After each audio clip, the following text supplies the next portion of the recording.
I'm about to head out. All right, I'm bet. actually starving. All But right, yeah, I just want good to give eats. my piece there. But yeah, my summary just for the TOs, like we have too many tournaments. We gotta shorten that down. And I forgot what else I said. Wait, But Fuzzy's yeah, gonna come. That's so funny. Sorry, go.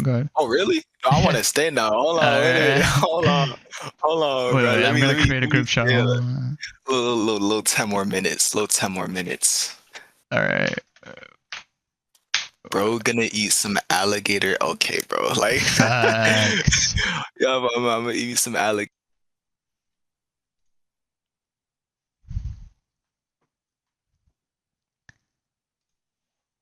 Wait, okay. I called Fuzzy. Bro, he's on the game though. He's on the game, but maybe he'll come.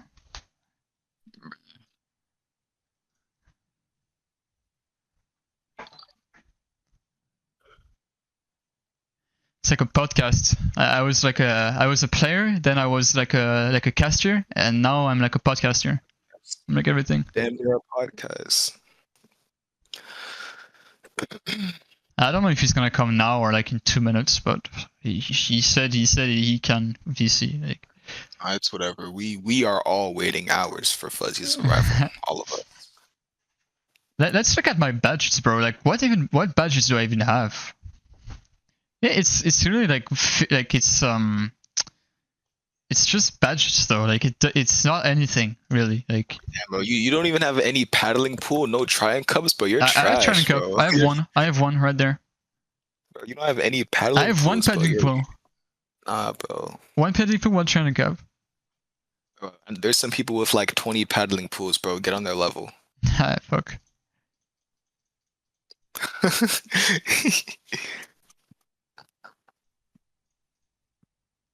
Paul George? Who the fuck is that? That's like an NBA guy, I guess? Paul George. Who is this? Hello? Do y'all feel that? Do y'all feel that? Y'all feel that, chat? Yo, Fuzzy, what's up? Yo, what's good, bro? Now we How were you doing? a while ago we were looking at your tweets and we were just discussing and you made some good points. Yeah, I'm kind of tired now from all that energy, so. I was saying how after that whole tournament, like the whole Western scene's in trouble. Like we're in trouble and you're disciplining us as a whole.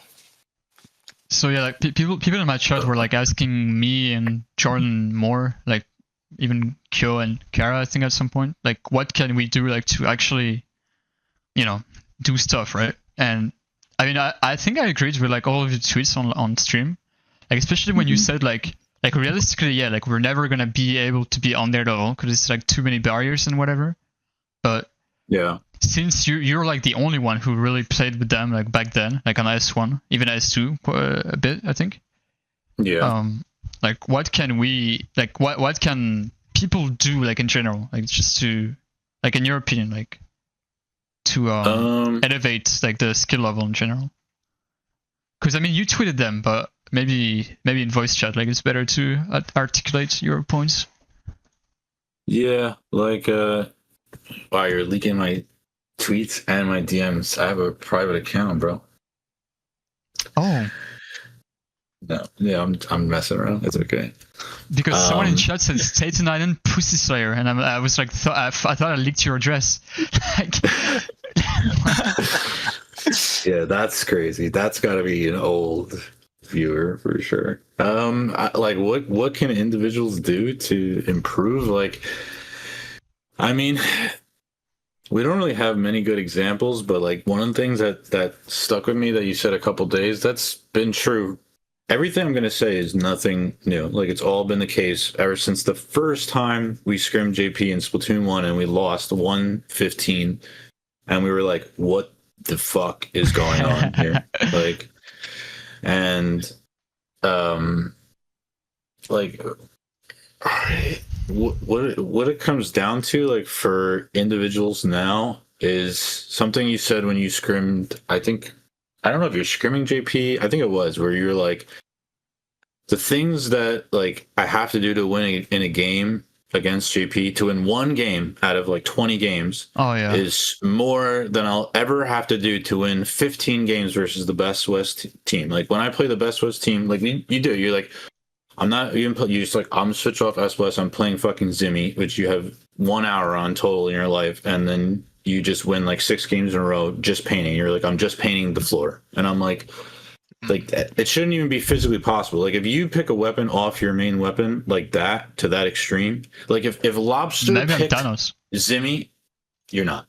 If Lobster picked if Nigoro picked Blaster and Lobster picked Zimmy, they would get assaulted. Well, though, to be fair, I do have a lot of hours on support, like in general. Like it's not like I'm like, okay, Zimmy, yes. Like I don't have experience on Splatlings, but I know how to paint and like, you know, position myself. I think it's the experience from you being a support is why you were so successful on Zimmy. Right. But the point is you weren't doing anything. You said I just painted the map. Yeah, like, I was. To take your gameplay and minimize it to I'm just painting the floor and winning games is like, it should never happen. Like you should get abused. You should literally get abused. You should have no ability to move or operate in any way, shape, or form. And that's just an individual skill. Like is it a mental thing? Is it just pushing yourself further in scrims? Like every time I watch a scrim, every single time, without fail, by the time you're on the 8th, 9th, 10th game, the mood of the scrim has been decided, whether you've won 6 in a row and you guys are just laughing, or you lost 4 in a row and you're basically saying like, these guys they're all just being bitches, just spamming specials. Us specifically, or like in general? Nah, I mean, I'm watching you majority of the time, but this sentiment, I do agree. I was saying like especially Ghost, me, and Noah are like kind of being bitches about it, which honestly like once it happens, and it's like kind of lame to say that for sure, like from us, but it's definitely being said. Thing. Like when it's happening in the moment, like it's not it just happens. Like you get annoyed when you're getting shit on, but if you're doing really well, then like it's a great time. But like it's not something that you think about doing. It just happens. Like it's based off your emotion, how you feel. Yeah. So, but okay, but if let's, for example, Grey says like, oh my god, like this is just fucking impossible. I can't do this. I can't do that. Like they're so lame. They're just throwing booyah bombs at my feet or whatever the fuck bullshit excuse. Now, everyone else in the team is going to be like, all right, like, do we, like, baby Grey? Do we say shut the fuck up? Like, now we not only are we fighting another team, we're dealing with a guy who every time he dies, he's gonna be like, motherfucker, like these bitches are just, and then like it's gonna get worse. Whether it's Grey or Noah or Joss or Jordan or whatever. Jordan doesn't tilt like that really, so yeah. No, that's true. Definitely, I've been like, I'm Unk, but I'm kind of a baby sometimes as well, which is crazy. Oh yeah, you most definitely are. Like, but this is earlier than that as well. That's what it is. You. It goes before that. Like, you're not going to do that if you respect the environment that you're in. So, I mean, when I'm playing against Lobster, I'm getting 360'd. I'm not saying anything. I'm not saying anything for sure. But this is not to say like. I'm not specifying Grey. If I use Grey, it's just an example. But like, it's all you've had many people on your teams and whatever, like in your scrims for however long. But like, if you go into the scrim, like, okay, say you're playing Starburst and you've beaten them the last 4 scrims, you've beaten them like 37,000 to 4, and then they are playing whatever the fuck, and they beat you like 3 games. Like, you guys start having a meltdown and just being like, they're lame. And then the scrim is over. Like, you lost 3 games to a team you're used to beating, and now you're like, it's like having a meltdown. Yeah. And you don't respect them. You don't respect your opponents. You don't respect your team, and like, you're honestly just wasting everyone's time. Why would you sit there in a scrim? Like, okay, best case scenario, you're gonna win a bunch of games in a row, and you're gonna be like, see, I fucking told you they suck. But you're not gaining anything, or you're gonna lose a million games, and you're gonna be like, I don't know, they're just spamming specials. And I'm not saying that. Like, no, that's again, like, I'm not saying that you were specifically saying that, but the sentiment in the VC gets this, not for you, like for every team. The only team that doesn't really get like that is like Moonlight, and they just have like a different like they have like three of the happiest people, or two of the happiest people I've ever met in my life. That's facts. That's facts. So like they're not going to be allowed to like get that way because they have Omega and Shadowwind, who's probably never frowned once in their life. So it's like a different mentality. For Shadowwind sure. are just so jolly, bro. I love the energy, man. Like actually, but that lack of respect is like, that's why like a big reason of when I'm like, everyone should just play with each other. And okay, well, let me go one step before that. We need to have one unifying like idea of what is the best way to be the best possible player that you are. Like, because I think one way, Hexen thinks another way, Keo thinks another way, what is it? And Ice thinks a fourth way. Just like what's the best way for us to win? So like my way is like just fucking run at them and like create as many awful situations as you can, because you're gonna limit test yourself. Like, because if you could if you take 110% situations and you keep fucking doing that, and eventually you make them into 30% situations, you're going to make your 80% situations 100. Like, you're going to become so much better because you're in a constant like state of crisis. Like, then there's people who want to win primarily. Like, you're like Keo and Ice. Like, they want to strategize of like coordinating subs and specials. And then you have Hexen, which I haven't been familiar with in a long time, but I'm pretty sure Hexen is like in that line. But that's like the way to win versus West is to do this. And it worked because Keo and Ice have both been on the top of West for 8 years, right? So, but when you go to JP, you don't have time to throw a bomb or use more than one special at a time. Like, you don't have time. It's not physically possible. Like, when if you're able to do that, if you're all able to combo all of your tools at every single moment, you're just better. And we're not better. Like, you're not better than because if we're all equal, I'm not going to let 4 guys throw a burst bomb at me at the same time. Or if they all do, you're going to all get traded off. If you're all looking at me in the corner, all throwing crabs and burst bombs and whatever the fuck at me, now you're going to get traded off. Like, the whole game becomes a different cycle of like constant aggression and movement.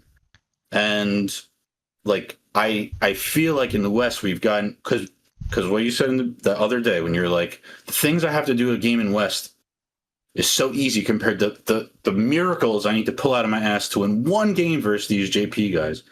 I mean, yeah. Sorry, I kind of want to follow. Like, I think it was against Todo that I was saying that, and Todo, Rukun and stuff. And definitely, like, if I had to win a game against them, I literally had to direct everyone. I felt like. But in West, I'm never in this situation. In West, I'm chilling. And like, granted, like Grey is probably like the best mechanical player, like for a front line in West right now. Jordan's probably the best. And like, I don't think there's anyone who's better than the two of you. Like, in terms of like strictly fighting people in 1v1s. There's a few that I think are good. Yeah, Zara's is incredible. And I don't know, I think Sam is really good. And I can't really think of anyone else. And then if Omega plays like Mint often, like he'll get a lot better. But a lot of times, like I look and he's playing like a roller or something, and it's like, okay. I can't really think of anyone else. I actually don't really know who front lines. I think Bucket's getting harder to use. S-Blast is might get harder to use if people start playing better weapons, but that's besides the point. Well, whatever. I don't want to get into ranking players. Like, yeah, it's not the point. It's just like in general, like how do people just get better? Yeah. So, like, Zara's followed basically exactly how I thought like it should go on. Like, the dude literally just ran at people for like years and years and years, or since Splatoon 3 came out, and I guess the end of S2 when he wasn't playing Charger, and even when he was playing Charger, he was mad aggressive. So yeah, he was aggressive with Charger, like running QR and shit, just on scope Charger trick shotting people. But I mean, now like we have players doing that. I mean, like for example, like Noah today, like I think he's like quite aggressive. Of how Zeres played in S2. Even in S1, like every charger was like playing QR really, like like Fumiko, well, Alex. You had to in S1. Yeah, you had to. S1 is a different beast because you like because in S1 you can't win in any other way. Where in S2 and S3 you can win by literally just painting the ground and throwing specials, but that shouldn't be the way. Like you shouldn't be able to win that way. Like even the most pain heavy teams in JP, like Grenor, for example, is just painting, right? Like he is, but his team, like look at his team, like Wolbo is it's like Noah everything. On crack. Like Wolbo is like, but he's so aggressive. Wolbo, he doesn't. I never seen Wolbo just paint the ground, and it's a blue dapple. Clearly, he's not painting the ground. And then Wolbo, you're saying Wolbo or no? Wolbo is the pen that is the most aggressive pen I've ever seen. Right, that's actually so funny you say that because I thought so too. Like when I play against him, he's like hella aggressive. But if you ask anyone in West about Wolbo, like they will literally say he's paintballing. I feel like it's different in solo queue though, because in solo queue, Wolbo probably feels like he's forced to take more aggressive plays to make sure that he wins his games. But when he's with like 3 people that he's comfortable with, that he trusts, then he could sit back. And I think that's how he was playing in that scrim. When he was with Schumann and Ko, he was playing more back, and it was harder to kill him because he was playing that way. But I don't know, maybe Fuzzy saw like a different VOD or different gameplay from him that's different than what we saw. But yeah, I'm not talking about anything with Schumann and Co. either. I don't even know when that was. I'm talking about his Area Cup team that has like the double reef slider guys. Oh yeah. And the pro, because he's the pen with the double reef slider guys. Yeah, for sure. But even the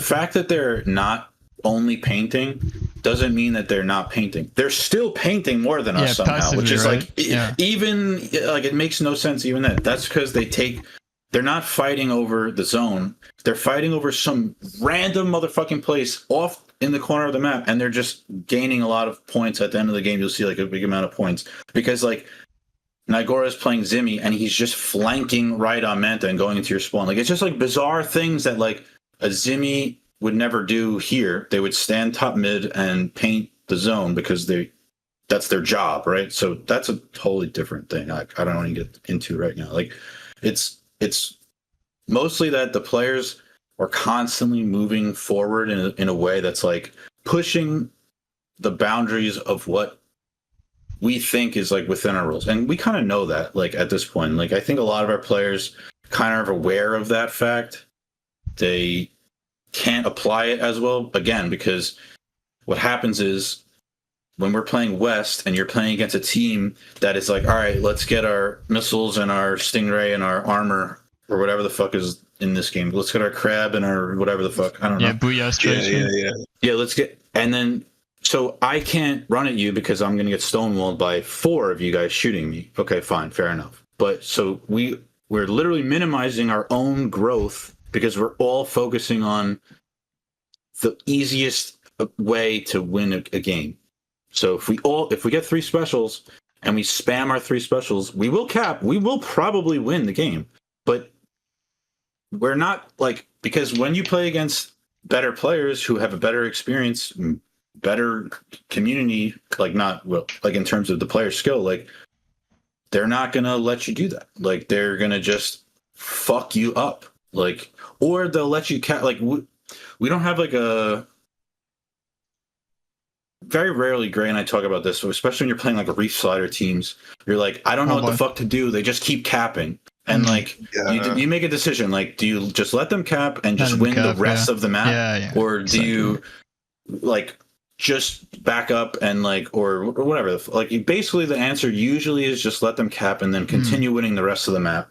Especially like when you have the lead, obviously. But I mean, that's funny because the Area Cup a couple days ago, right? Like they were facing the Grand Roll team in Grands, the Lobster team, and I don't understand Japanese, but I'm 99% sure that in VC, like they say let him cap, and they just play according to it. Like they just assume like let go the zone, and just win after. Basically, like that's the conclusion. And I mean, obviously, like I guess that's the correct way to play. Like this is the only way you could play, really. So, yeah, it's not every time, but like it's a lot of time. Like that's just the way. That's how you're gonna do it. You just win the rest of the map and give it the zone for 2 seconds. Like okay. That humpback game when we were fighting, I forgot the name of the guy who was on Dreadringer, but Zone's Tsukuyomi, the Stamper at Worlds. Yeah, he was doing the exact same shit, and it felt like, because in that game, my goal was to like he pops Reef Slider, I pre-fire with the bomb, it kills him in explosion, or I pre-fire with bomb and I slosh, that usually guarantees his death, but he jumps out because he's coolered, and then when he's not coolered, he pops Reef on zone, his teammates in zone with him, and either I die or I just can't fight back at all. Yeah, you trade, so it's a win for him, really. It's like, that's why I just hate, like, I don't know. I'm still trying to figure out how to deal with that, but it's just there's only so much you can do. I mean, Reef is really like underrated, like heavily underrated, I would say. So that I think is a bucket that's hard as well, because you can't be far enough to not get 70'd, and you're not really mobile enough to just always get out of the way. So I don't know if that's like a jump out, or if that, like it might be a situation where like you shouldn't have been there anyway. Like you should know better, basically, and be like, all right, let me go. I can't be in this position when I'm against a Reef Slider guy. I think the main thing I remember is when I was watching West teams, even to this day, really, it's the cutout just paint. And yeah, that's my favorite one. I think it's like the whole Reef Slider thing is like kind of connected to it. It's like you really don't, like, people don't really want to just lose zones, or like, I don't know, maybe it's like a mental thing or whatever. It's definitely a mental break, because like it's like people are so frustrated by Reef Slider because they lose all their solo games that way and blah blah blah. But like there's so many counterplays to it. Like how can Reef Slider be so broken and so awful? Like we have to pick one. Like like people, when the Reef Slider's on their team, they're like, motherfucker, this guy is just Reef Sliding on zone and dying, and that's why we lost. But when they lose, they're like, this guy just keeps capping, so we keep losing. Like it's just a skill, like it's a get good situation. Like you clearly, it's a viable special. Best thing you can do is just anticipate the Reef Slider. Like if you know he's gonna pop it, then just let him pop it, let him flip, and you just move on from there. That's how I'm gonna try to start seeing it from now on, because I sometimes try to shark the Dreadringer, or like just be nearby where he's at and try to catch him before he pops it. But like that shit has like startup armor sometimes, so it just doesn't work out. But I mean, I don't know, I'm gonna just respect it more. If I can say something, is when it's not connected to Reset at all. So Fuzzy, if you were gonna say something about that, just go ahead. I was just gonna say, like, regarding the Reef Slider thing specifically, like, well, like, not only do you like try, like, you make the decision, not only do you know where it's gonna happen, like position, okay, the guy's gonna try to do this probably, so let's try to do this probably, but then go one step beyond that. Like, what happens? Like, what happens if he's cooler and he caps and he jumps out? Right, like, that's what. Why even attempt it, right? Like, why? Like, because everyone wants to kill the Reef. Like, Reef Slider specifically, I'm going to talk about. Like, everyone wants to kill it because they hate it. Actually, they like literally are like, fuck they this don't respect motherfucker. It. It's kind of like the same thing, right? It's like, like you don't respect it, you don't want to lose to it. It's like a lot of frustration, really. Yeah. So you, not only does it cap and he jumps out, but then you don't kill him, and now you're like shooting air in the middle of zone, and now you're gonna die. The pen's just gonna shoot you because you're literally standing in zone shooting at the zone like an idiot. So like you make the decision beyond that. Like not every Reef Slider is the same. Like people really like to try and like deny it, which is fair, but like you don't need to deny it unless you need to deny it, unless like you're gonna lose the game, or it's a situation where if they cap, like you're gonna have a massive penalty, and like going through that all again is like a pain in the butt. But yeah, that's a little hyper specific for what I want to talk about. Like I don't really want to get into like very specific details of like how to manage individual moments, but yeah, Reef is like a thing. Reef is a high tier special. Like it just is, right? Like just has to be at this point. Like Dread is getting there all the time. Blue Dapple, double Reef Slider is placing highly multiple times. Back then, right? Even then. Yeah, like it's just like in the context of zones, like it's not that much. It's better than Wavebreaker. It's better than Scream. It is, yeah. It's better than Zuka, probably. Like, it's just better. Like, It's just more consistent for sure. So yeah, and even if you're not reefing zone, like, you're so fucking much people pressure. up. It does a lot of damage. It's a stamina, it's a stamina thing, right? It's like Yeah. And like when I played Tetra, like that's like I'll die. Like this is like a thing where I spoke on the very beginning. Like I'm fine dying because if it starts the chain reaction of trade, like I'm chilling. So if I deal 70 damage to 2 people and then both of them die, I'm cool. I'm like, all right, I don't give a fuck. Like now, and I'm dead over there. Like I'm not dead on my plat to a pen which is very different. a bomb. I'm dead in their fucking spawn or on like some random corner, and now we have the whole map to play with because I just launched myself across it. But again, that's a little too specific. I don't want to talk about that anymore. I was gonna say like I played with JP like only a couple times, but the last time I did was with Lemon Tea and Wemi, like we were playing Rapid, whatever, right? Like that dually. I don't remember, like dually something. And even then when I was playing like Zap with Kamitan, I remember back then, like it's just passively, like they're doing stuff passively, like they're just painting the map passively, they're just covering more angles, like it's just so much easier, basically, like everything is so much easier. And I do feel like that's just the biggest thing, right? It's just so much like easy for them to do stuff in general. So well, I want to bring that back to what I said earlier as well, is like everyone in JP has the same idea of what it takes to win a game. Like there's not anyone in JP who's saying like, I'm just going to stand here and you're just going to stand there and we're going to battle it out with our specials or whatever the fuck. Like, is it possible that it's because of solo queue? People are playing solo queue like in general, and in solo queue you just have like you just have win conditions, right? Like you have to play this, like you have to just play better, like you have to make the win. How can I say that? Like, you have to win the game for your team, right? Like you have to. I mean, in solo queue, I was talking to John about this earlier. Like you just have a couple of win conditions in solo queue, and if you don't do that, like if you're just gonna throw and cheese zones. Maybe you're gonna win some games, but you're gonna lose some games as well. So like, it's not consistent, you know? Yeah, I mean, solo it's tough. Like, I want to say like every player on every weapon should be able to dominate solo queue games because that's the level you want to be at, right? Like, I hated like back then people were like, well, if you pick Splatling or Charger or whatever, like you can't win in solo because blah blah blah blah. But why not? Like, why not just flank with your Charger or Splatling? Like, the best Splatling in the world, I've never seen paint the zone before. I literally have never seen Nagora, like, actively play on the zone. The dude is always just running around randomly in the farthest corners of the map. If I can say something, it's in all the games, like Overwatch, you know, you have roles, like tank, damage, and support and stuff. Yeah. And I play support, and definitely, like, in my video I did on Marvel Rivals, like the thing I'm saying to support players is you need to do damage. Like you need to kill people, because like that's how you win. Like you can't you can win game by like healing and doing stuff, right? But you're gonna win more games by damaging people and stuff. So I guess that's the same as Splatoon. Like the way you win the game. And honestly, it's funny that I'm saying that because I used to be like the biggest paint bot of all time, but it's like to win the game as support or charger or whatever, like you need to make plays then. Like I guess it's the same principle. Yeah.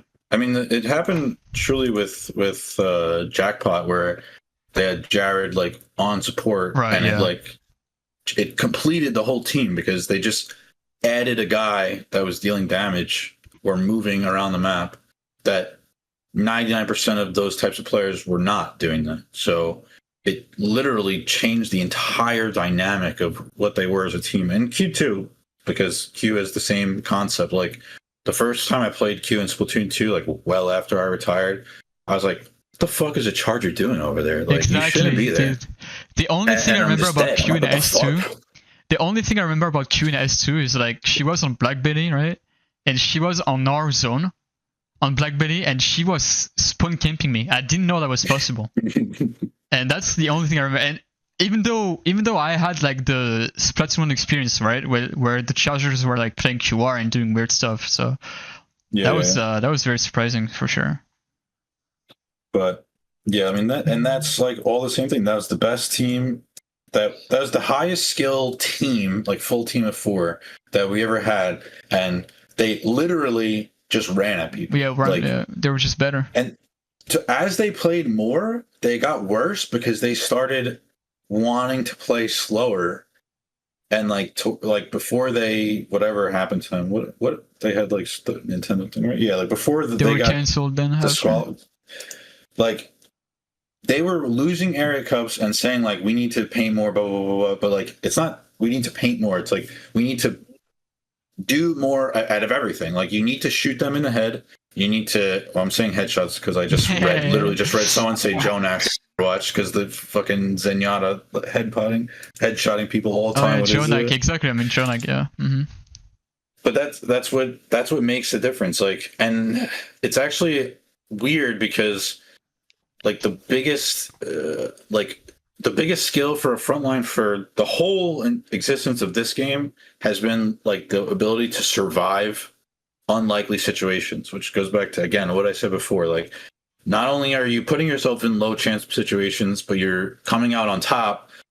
Or I wish I clipped like something that Lobster did. Like I don't remember if he was playing. I don't know what he was playing in, but he was on the map with the 2 roofs, ship shape, and he was like he survived the crab and killed. He survived the full crab and the bucket and killed 2.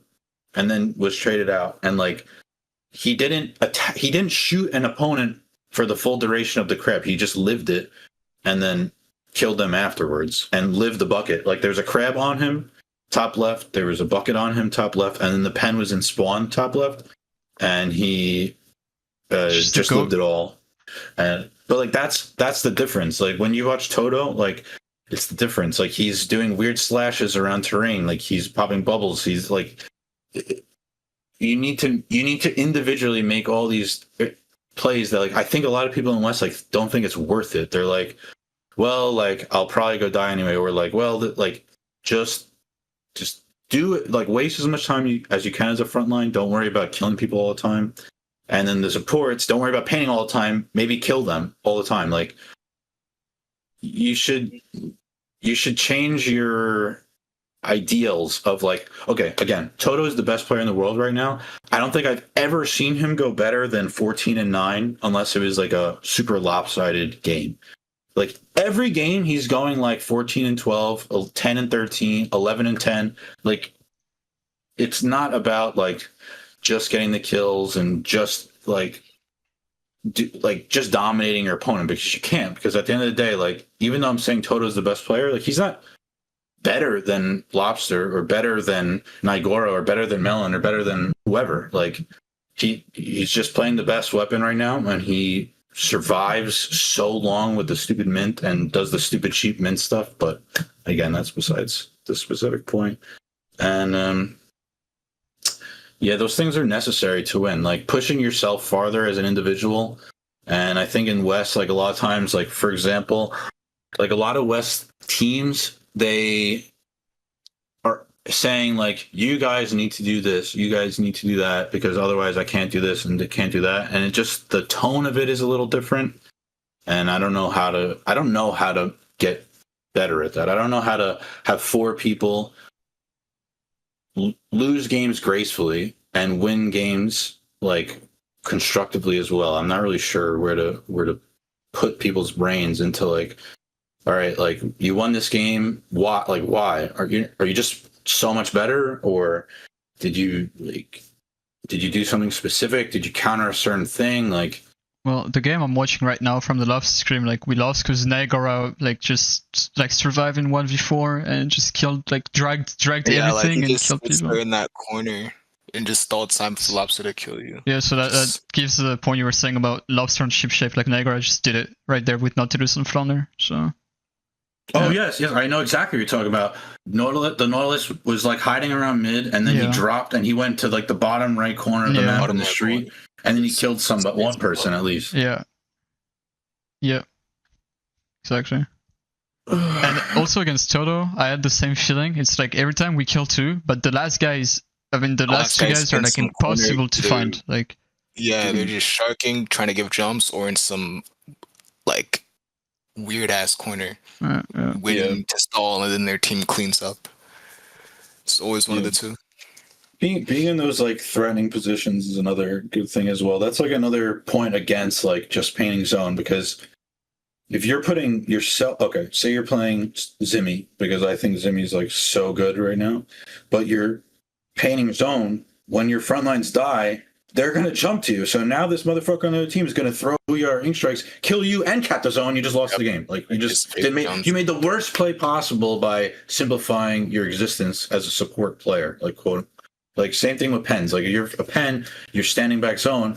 Like I watched Grey throw Booyah a million times at the jump balls. And like you just lost the game by playing in a way that's so predictable. Like it's so obvious of your location, so they know where the jumps are going to be at, and now three people are dead instead of one guy dying. Remember when I was playing Neo Splash or even Bucket, like when I had like my Bucket arc like a little bit, I was just throwing strikes on landings and I was killing everyone, or bombs, even range faster. You remember, like.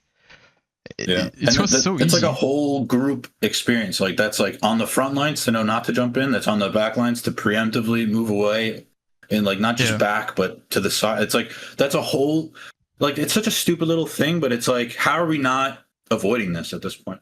Like every time I see someone jump in and die to a strike, I'm like, motherfucker, like why didn't you look up at the screen? You could see they have it. You could look at the map and see your pen. Like you're gonna die. Everyone does it now. Like everyone, and there's a strike and a Booyah on because every single team. When I was doing it wasn't like that common, but then people realized like it was just so good, right? So it's like a normal thing, right? It's just like it's the same concept as watching jumps in S1. Like exactly. I mean, if you don't do this, you're gonna lose games. So like you have to do these little things.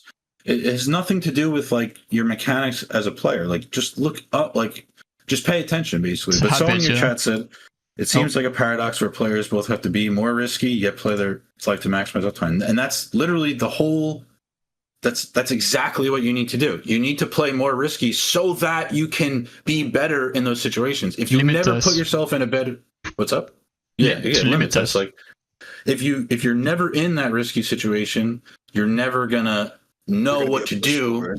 Yeah, you're gonna get wrecked. So when you're fighting JP, we're literally shell shocked. That's what really upset me the most. Not that we lost. I don't care we lost because we'll never be as good as them on a whole. Even if one team made it decently well, like it's not indicative of like our scene. Like of course we're gonna be weaker. We'll be weaker for all eternity, and that's just the way it is. Like unfortunately, but it's the holy fuck. We went 1-16. I saw some people say like, how the fuck is that happening? Like, oh my god, the difference is so enormous. And I'm like, what do you guys even watch? Do you guys just watch Jared and Kyo's solo queue streams? Like, I don't know, because I'm thinking of like the Smash game that happens, the new one, and like I'm pretty sure JP's better in the Smash Ultimate. I think it's because they play more Steve, and Steve is like the best character or some shit. I'm pretty sure. I think that's the like Steve thing. But yeah, I think the metas are slightly different, right? Like the best I think player they have more in NA, Steve and Snakes and more annoying fucking characters, I think. And I don't really know, like it's definitely not an even comparison, but like what's our identity as a community? Like are we like what do we do well? Like do we not even do anything well? Like are we outclassed in every single situation in this game? Or do we have something that we could build upon? Like I don't really even know. Like it's kind of tough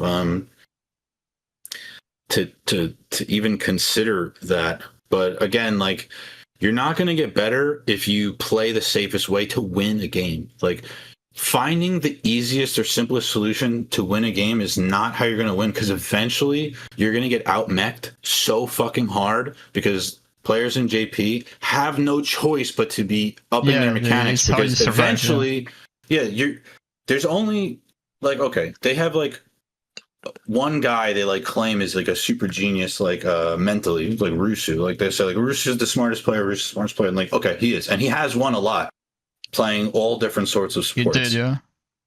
But they like, who's Rusu teaming with? Like Yeah. Toto and Lobster every fucking time. Like he's not. And I wanted to say this before, but I never got a chance to. Like that team, Rusu, Ryu, Toto, and Lobster, had the most paint only people, with Ryu basically like being the biggest paint only guy. But they had literally the two best front lines to. Yeah, I mean it's like offset. Sorry, yeah. Go ahead.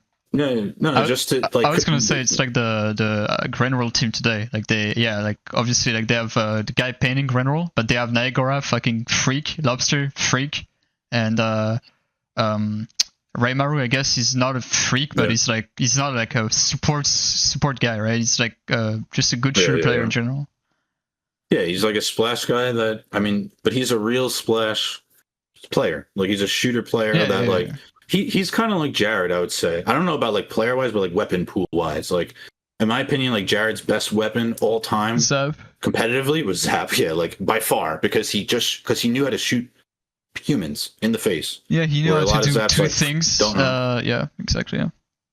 Where, like, okay, so whatever. Like Raymar was doing that. Like I know in the grand final, spent a lot of time dying in the other team's court on eel tail, which is like valid. Like, because what else are you going to do? If Raymar just decided to just paint and live, they'd lose because he's playing fucking NZAP on eel tail. Like, go run at them and go die. I mean, he's probably cooler at this point, but like.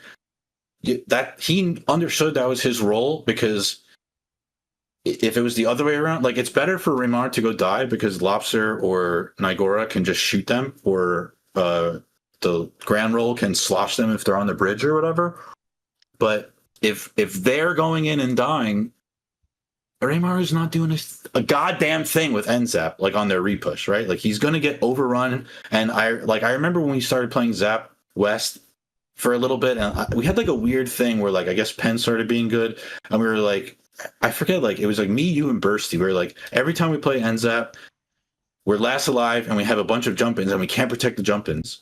And like the solution was to stop playing Zap, but the real solution would have been to go fucking shoot the people in the face, like go run in, do 60 damage to someone, and then get traded off by your frontline guy, and then jump back in on your, on your cooler jump. But that's what Raymar did today, like during Grands. Like, of course he's painting, but like when you have the opportunity, you have to be able to flip the switch. Like Lobster is playing rapid cooler, solo cooler, but he's running in and like dealing 6,000 damage to people. He's not and really then focused about getting the cooler. That was inspiring, to be honest.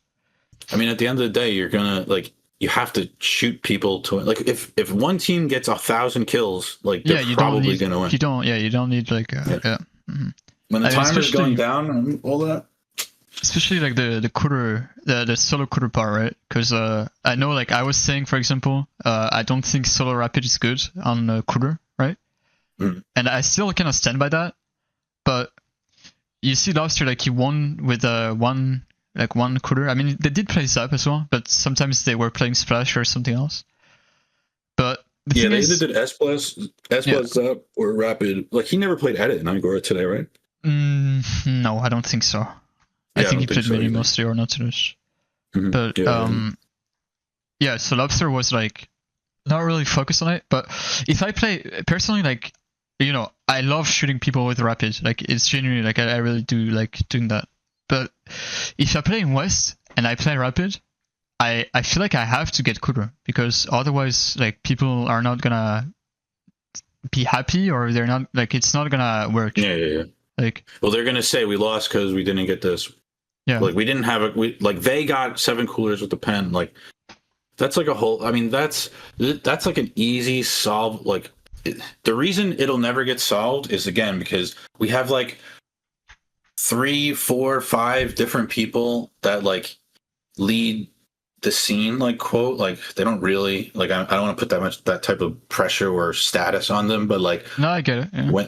When they say like, oh man, we got to do X to win, but another guy says we got to do Y to win, and a third guy says we got to do Z to win. Well, now if we ever play together, we already lose, like, because I'm doing X, you're doing Y, and like I'm gonna be like, this guy sucks, and they're gonna go and say this guy sucks, and they're gonna go back to their teams and say that team fucking sucks because they do this, and and both people are gonna do that, and then that's it. Like I don't want to play with these guys anymore because I think that, and like all it comes down to again in like JP there that exists, but it's unified, like because it's just being better mechanically. There's no one there that's like, guys, we're gonna strike zone every single time we need to retake, and we're gonna we lose a game. It's like, dude, like, why are you not getting your cooler? Why are you not like? Everybody knows because there's no other choice. Like, if you don't do the maximum potential that you have all the time, you will not win. Like, you can't possibly expect to win if you're evenly matched against a team that's playing better than you. But in West, we have a perceived skill gap.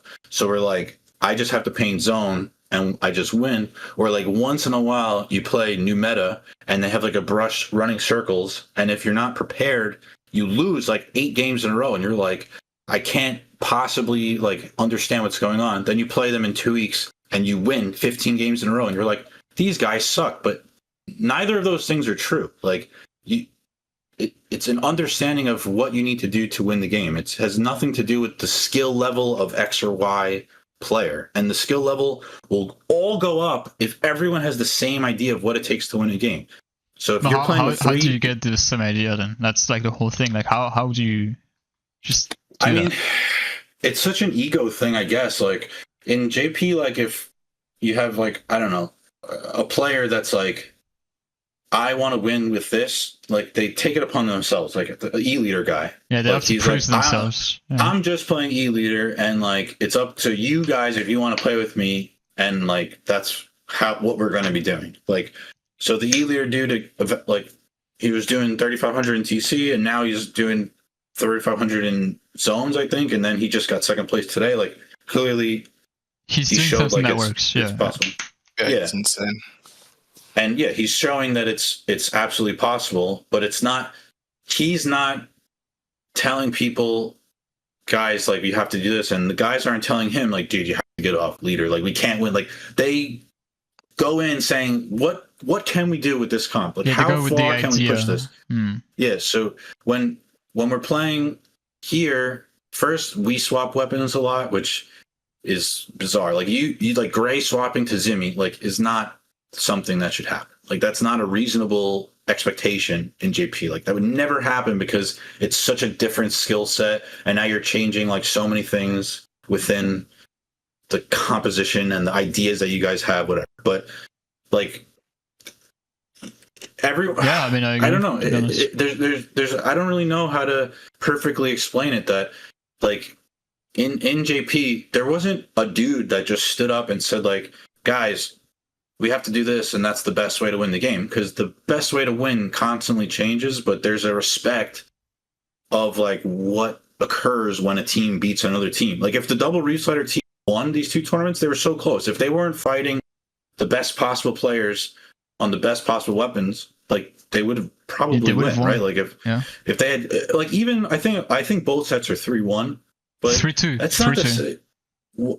Oh, if both were 3, I mean, the first one. I think maybe the first one was 3-2, and the second, whatever it was, like even 3-1. It was like so close, though. Yeah, it's not impossible to say that they couldn't win, right? Yeah, like so, what is that? What is that really saying about like the strategies need to win? Like these dudes just ran at you with Reef Sliders. Like in West, I promise you, if Chara and Synapse played Dread Blue Dapple and beat you in a tournament, you would literally say, like, these guys fucking suck. They're so lame. They're just capping zone reach. Fuck this, blah, blah, blah. And, like, the whole world would say, like, this is fucking. But because it's an 11-year-old and a random dude that swapped off Bucket, the best weapon in the game, to Dread, just because he likes it, like, they got mad respect, right? Like, and people are, like, love that. Fair enough. But I have a counterpoint to this, and like it's just because the Granular and Doppelgay, like they're not 4K, but they're like extremely skilled, right? Yeah, but that goes back to it. Like we have no respect for our people around us. Like if they're beating me, they have to be as good as me. Like they have to at least be as good as me, because if they're beating me and I'm so much better than it's a conflict of ideals. If I was so much better than you, I would never lose because I would be so much better. But granted, like it's a 4v4. So what's the difference? Is the strategy so broken? Clearly not, because it's not winning at the highest level in the highest region. Like, is it a matchup situation? Most likely. It's almost actually certainly a matchup thing. But now, okay, so let's say Grey and +3 lost to Reef Slider, and then Grey's solution was, guys, we just have to kill the Reef Slider before he does this. But 2 other people said, now we just have to let it crab and paint. Yeah. Yeah, you've already lost, because no one's ever gonna give up. Like, I've never really seen a team where they're like, all right, that works for me. Like, for example, your team, like, you have 2 really stubborn ideals with Goss and you and Grey, and then you have Noah, who basically doesn't say anything until after the game, and then Jordan, who's constantly trying to figure it out, but literally drowned out by 2 people arguing. I mean, I'm not trying to be obsessive, to be honest. Like I realize I'm annoying, but I don't really. I mean, I was so annoying too. Like, I am annoying right now, even, but like I recognize it. Like, I can't, like, if I was playing this game competitively and I was playing with Grey +2, I probably would not listen to the +2 people. I probably would be like, I don't subscribe to your train of thought. Like, I can't respect it. And like, I'm in the same exact problem as everyone else. Like, I would not be able to listen to someone tell me, dude, we just have to cap the zone or paint the zone or this. But who am I? Like, why am I saying it's incorrect? So now that goes back. Like, I'm not saying it's incorrect because I decided. Like, I was in Japan. Like, I played strictly with JP for years. Like, I won the draft. There's me and 15 Japanese players, and my team won. Like, I'm like, okay, good, like, there's something here. The only other person that, like, I have, like, that tippy top level of, like, even though I don't agree with him, is Hexen. Like, when Hexen speaks, I'm like, I have to respect it. I'm not going to sit here and argue with him because he literally won World. Like, and he is, like, the guy with the game plans behind Worlds. Yeah, they adapted so quick, right? With the like Worlds meta, like, because it was like day -30, right? Like the game wasn't even released.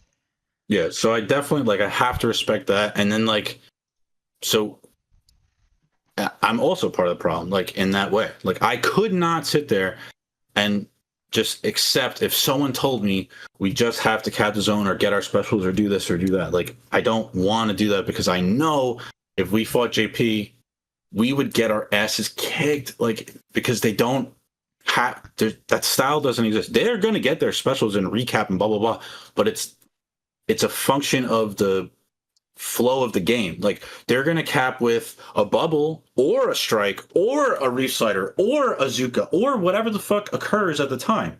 And, like, you respawn and you're 25% to your special. Well, okay, what Toto does a lot is if he's off special, he's just going to go on an adventure. And he's going to pull as many people as he can to Narnia so that when Rusha gets the cooler or whatever the fuck the situation is, then he'll die and respawn and be with them, or he'll jump back. And, like, being able to do that is such an elite skill that is not seen amongst, like, anyone in West, like, so, ever. Like, no one. Yeah, I agree. The thing is, when you're saying, for example, like, yeah, you were. I lost my thought, but oh yeah, you were saying in Japan we're gonna get fucked, but the thing is, I agree. Like, I completely agree. But as many times as when I was in AR, for example, right? I mean, I'm gonna take, like, my personal case. When I was in AR, I kept saying that, and I realized maybe people didn't give a fuck about Japan, like, which is an issue, right? But do they have to worry about Japan when, like, the only tournament they are in, it's like the Worlds thing? I guess personally, like, I want to be the best, so I have to look at the best, which is Japan. But I realize maybe not a lot of people are like that. Like, not a lot of people are as passionate as me, or, like, I guess obsessed probably is better, but yeah. Well, I'm operating under the assumption that people want to be as good or competitive with Japan because we're hosting a tournament like this where we lose and like people are like not losing their minds, but I hate to see the resignation or like the exhaustion, like, oh my God, like we're so bad. Like, why is the gap so bad? Like, why? When like the answer is there, like it does exist. And granted, we will literally never be as good as them on a general scale. Like, there's no solution to being like, wow, like we're even with them. We could go even with them. But I don't know. For me, if I'm not playing to be the best and beat the best, like, well, Yeah, that's no point. like, yeah, like even now to this day, like every month when I scrim once a month, like I'm not trying to win the game against a random fucking +1 team, or even if I'm playing a top team, I'm not trying to just win. I'm trying to just like do something to make someone think about it. Like afterwards, you're going to be like, what? Like we lost that game in a way that wasn't standard, and like just force an idea, like a change of thought process. Even my own team, like I'll go like 4-12, and I'm just like in my brain, I'm like, obviously I suck at the game now, but like how like I was over here, how were you guys all the way back there? How did I get over here? Like, how is it possible for me to have moved this far up with all you guys back there? Like, clearly, like it's not a situation where like I'm better than you, so I can move further up, because I'm not. Like I'm the worst player in the lobby like half the time. So how am I able to move up? Like, why am I in this position? And like, how are you guys not here? And like, it always blows my mind. And then like, I don't want to go back and paint for a special. I don't want to. Like, why would I do that? Because I would never be able to compete against Japan gathering my special. Like, it just would not work. Yeah, like, that's true. I have to do something more than that. When I played in Japan, even in S2, like the beginning of S2, because the draft cup was in S2, so like I won early game S2 with all the best S2 players at the time, which was still like the end S1 guys, and like, but there's Taiji, Dynamon, Yamamichi, and Itona, who all won worlds. Right, so like it's still all the best players. Yeah, and like I that's why, like, I guess that's why it's hard for me to just like talk about it, because I know like if I did this there, I wouldn't even be part of the game. I would spectate. Like we're all playing, we're all actively playing, and like even saying that, like, why don't you go play the game? Like, aren't you going to have more fun playing more of the game that you bought and spent 5,000 hours on? Like, go shoot people with your gun. Like, I know that's why you bought it. I know you didn't buy the game to throw a bomb and throw your special. Like, I know you didn't. I know you did because it's a sick game. Like, play it. Like, be sick. Like, you're going to... Like, Mauricio's the best because he just did stupid shit and he eventually was good enough to make it work. Like, just be... Like, have fun. Like, go do something goofy, especially when you're scrimming. Like, why am I watching Gray's team play against Starburst or FT-Win or Moonlight for like the 19th time in a row? And it's the same game. I watch the same game for weeks. So then, of course, you guys are going to be frustrated. Of course, you guys are going to say like, oh my God, they're just doing that. Like, nobody's even having fun. Like, nobody. The only one who's having fun is Jordan. Like, the only one. After the game, he's like, man, I could have done that better. And Goss is like, oh my God, they're on my ass. Gray's like, I'm gonna kill myself. I'm gonna kill myself. It's just like it's a perspective thing. Like, when we're fighting teams like Moonlight, Starburst, and we lose games, or even FT-Win, like when we lose games and like in our eyes is some dumb shit. Yeah, we lost to dumb shit, but like there's a reason we lost to dumb shit, and it's a mistake that either me or Gray or Gosh or Noah, one of us made that caused that dumb shit to happen, and that's why we get annoyed. So I feel like instead of just tilting over it, like we just need to accept that we lost and just and just try to prevent that shit from happening next game. That's how I take my losses and deal with them. Yeah, man, like, that's the healthiest way to do it. Yeah. Solo queue, that's a different case. Like, yeah, I get upset when I lose to complete bots, but still, like, I have a much bigger end goal.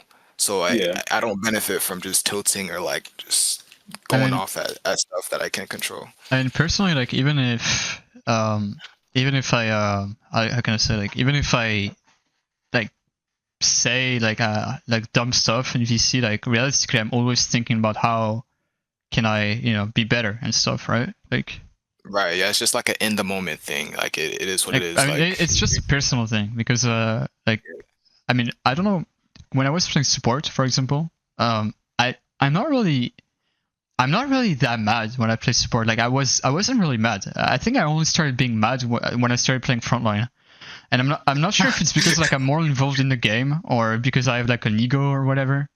But or maybe like as a frontline, you maybe feel like there's more pressure on your shoulders, like in the game. Is that a possible maybe factor? I think it's a lot of things. Like yeah, I feel like I could have done more. I feel like I don't know, but definitely like recently, I mean, ever since I started playing Grey Soulja, I'm like definitely more like criticizing with my, like I'm more like you know, saying stuff to myself or to people in general, because I know, like, I mean, I guess it's an ego thing, but yeah, I know like it's not even solo queue related. It's just like, fuck, like I could clutch this for us. Whereas I'm support, I'm like, okay, like whatever. Like I was kind of a bit brain dead as support. I was just like accepting my fate, I guess. Yeah, I remember. Which like that. again, like it's not the right way to approach it, but yeah, I didn't know better, I guess, at the time, right? So. Bro, in your chat, the Mervo Stamper guy like just perfectly summarized how I felt during like the total scrim, during the lobster scrim. Okay, Like yeah, we got the thing is, okay, I didn't read yet, but for the Japanese scrims, definitely like 0 games I was mad, like 0 games. Right, yeah. Because I know it's like a learning experience. Yeah, it's like I'm not gonna say like once in a lifetime, whatever, but it's definitely like insane experience. Rare. And like you don't want to spoil that, like just being mad and, you know, stuff. Yeah. What were you gonna say, Jordan? Or finish what you're saying? Like you said, Merle Snipper like summarized it perfectly. Yeah. And the guy said, let me go back to it. The best feeling isn't to win, it's to be so focused on your gameplay that you reach a state of flow where you just don't care if you lose or win, because you know you're getting better. Exactly.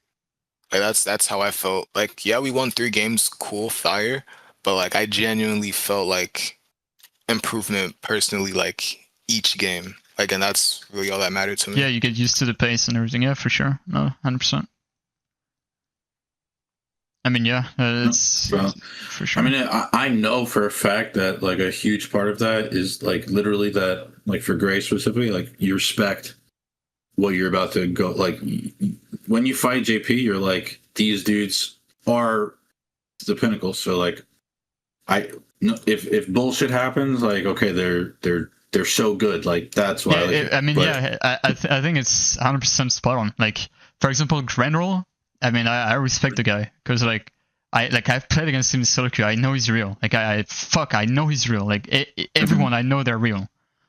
But when I play against West, like whoever, it's not like I think they're like dog shit or something. It's more like it's a fatigue. It's a massive fatigue because it's like I've been doing that for so long. Yeah.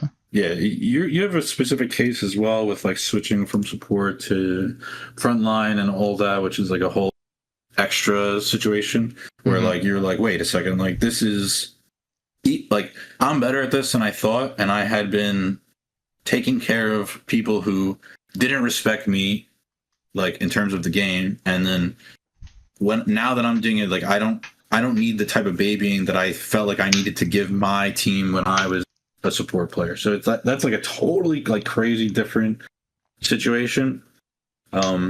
Yeah, it's kind of weird, right? Going from support to frontline. Like, I don't know if any Japanese guy, like, they do that. Like going from support to frontline. Like, going from frontline to support, maybe, but, like... That happens, yeah. Frontline to support, definitely. Support to frontline never happens. That's so bizarre. But that... I mean, again, like, that's like such a big reason why I really want, like, pickups in a sense of like Okay, fine. Like in the same way, like I don't want to just play with random people I don't know either, because again, I don't think that we even have a cohesive idea of like what it takes to win a game. Like we don't think the same, we don't act the same, we have nothing in common. How do we win the game in front of us? So that's always tough. But so you get everyone on the same page. Like if I ever see a team like winning a game by literally just throwing specials over and over, like why are we scrimming like that? Like who cares if we're winning the tournament? Like if you care about beating JP, like why do you care about winning Super Jump 9? Like I don't. Why? What is it like for me? Okay, because now they introduce money prizes, which is a whole different thing that I don't even want to get into. I think it's the worst thing. I literally think I think it killed the scene completely. Like I think it went from, because now you're less incentivized. Why would I ever play with random people? Because if I want my $25, I'm gonna play with the dudes that I've won 15 tournaments with in a row with that $25. Like I'm not going to waste my time, playing with random people in order to not win that money. Like, yeah, that's tough as well. So is it just ranked at this point? Because I know in the other games, for example, like you just play ranked, then you become top rank, top 10, and then you play comp, and then like like how to. It's not like how to be like a best player or whatever, but that how to win. Like you know how to move around the map, you know how to communicate, stuff like that, right? Like for example on Valorant or Overwatch, like it's just fundamentals pretty much. Yeah, I mean, like how do you solve it? Like how is it possible?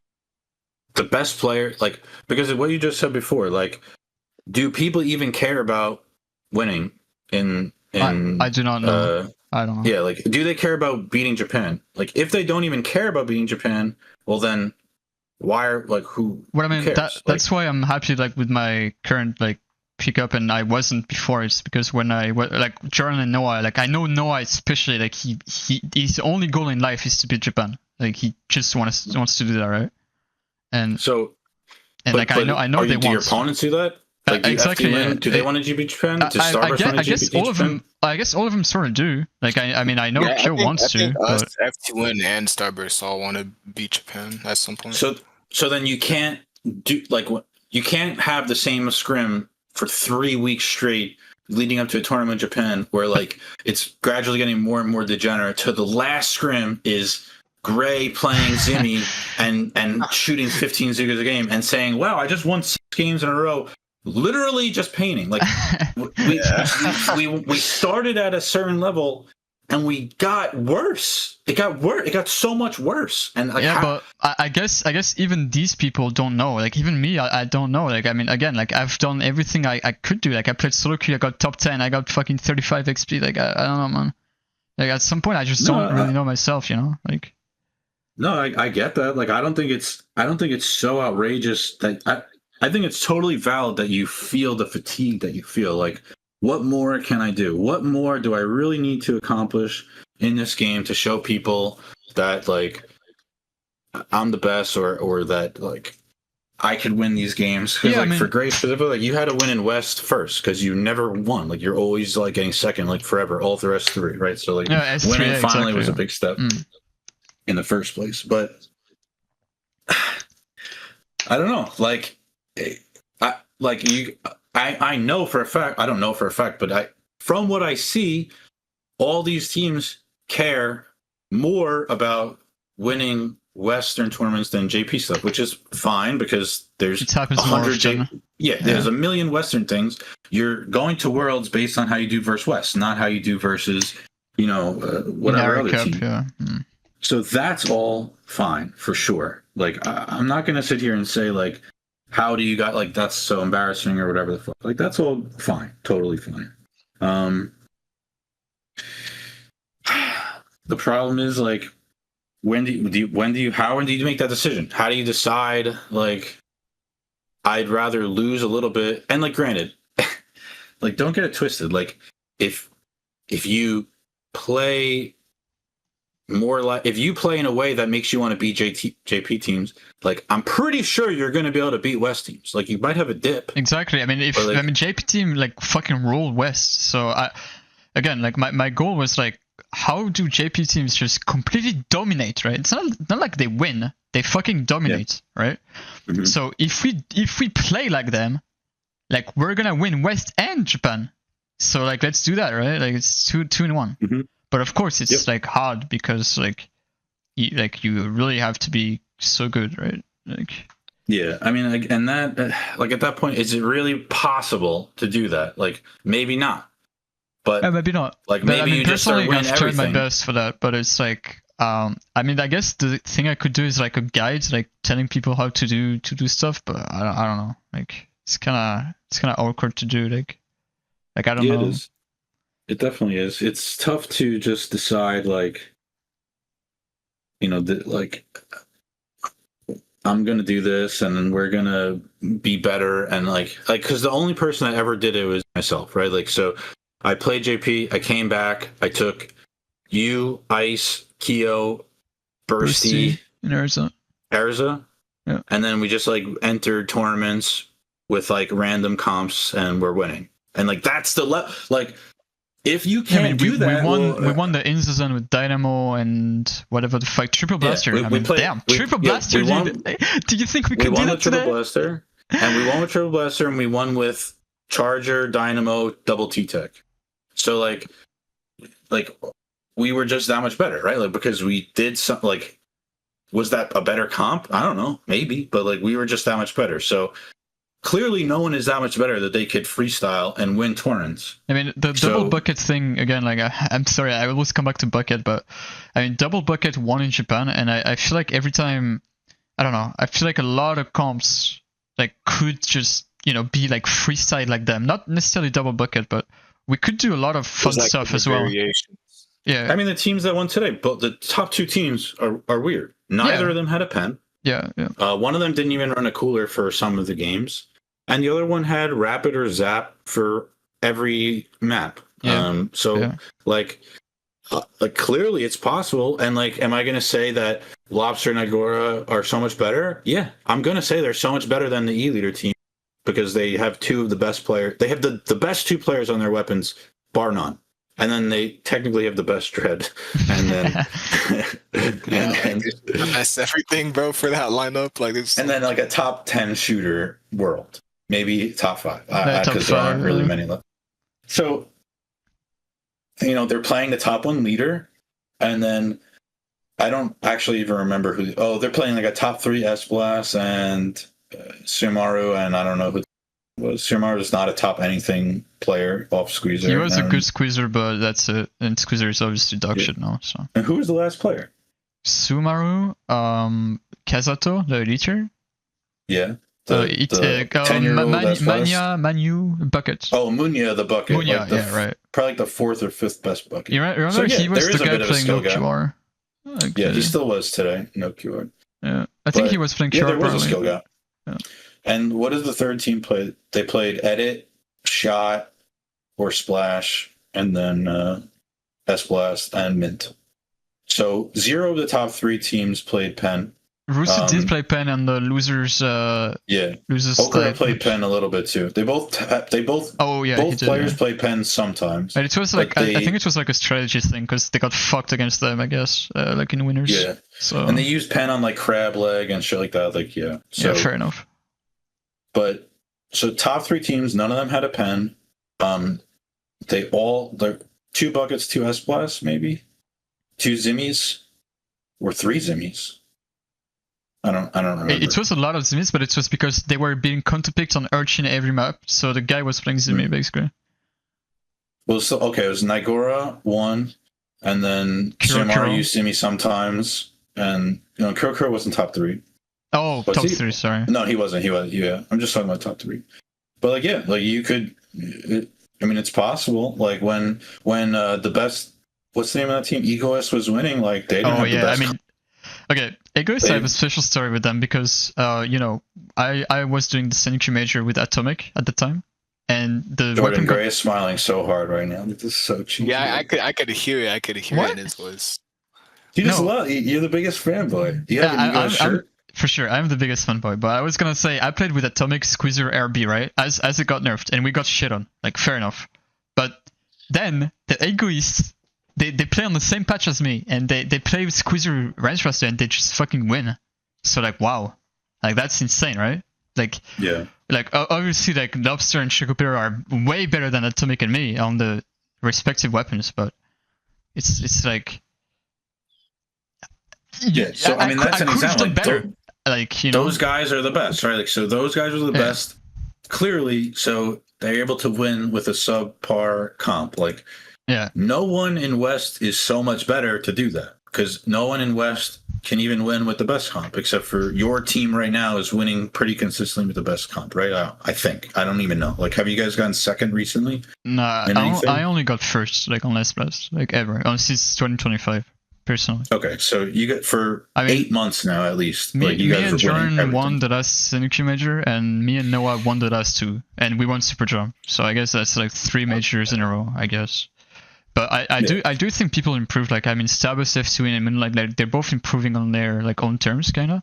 But I don't think it's like free. Like, I don't think we're like playing with the eyes closed at all. Like, at all, for sure.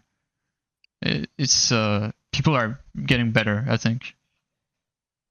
Or we're getting worse, maybe, to be honest. Like, well, no, I do think you guys are getting worse by a lot, actually. I think you're playing worse. I think Goss is playing worse. I think you is playing worse. And I'm playing worse for sure. I'm fucking dog shit recently.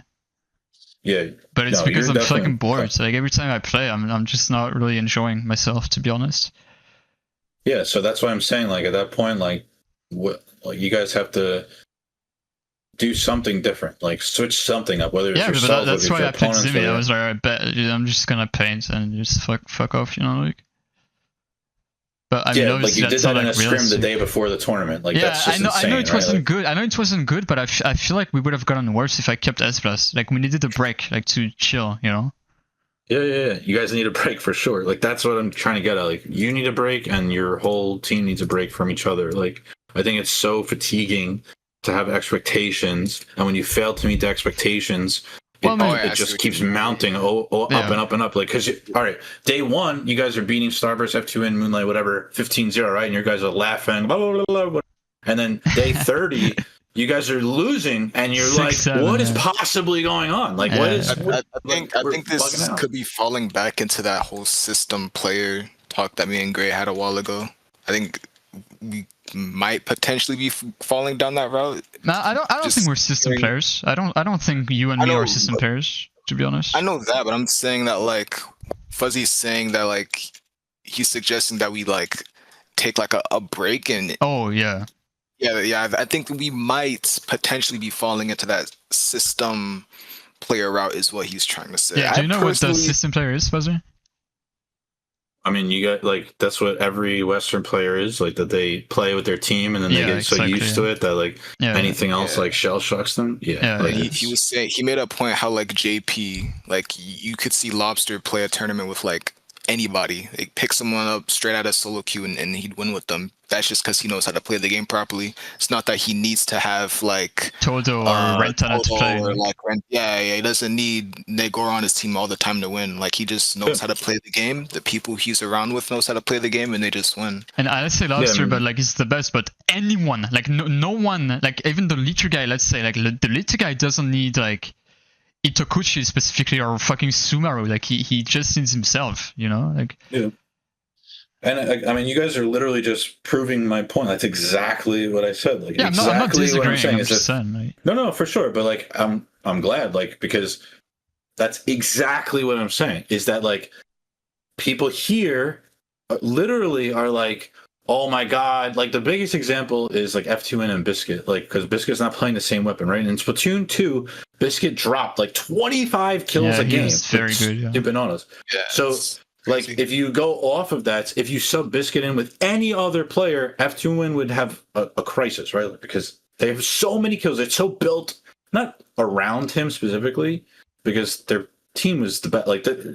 Like, their team is the best for a reason, right? They were great, like, the best team for S2 for such a long time. Like, you're not getting carried by one player, but they literally had a systematic idea of like this dude's going to drop 50.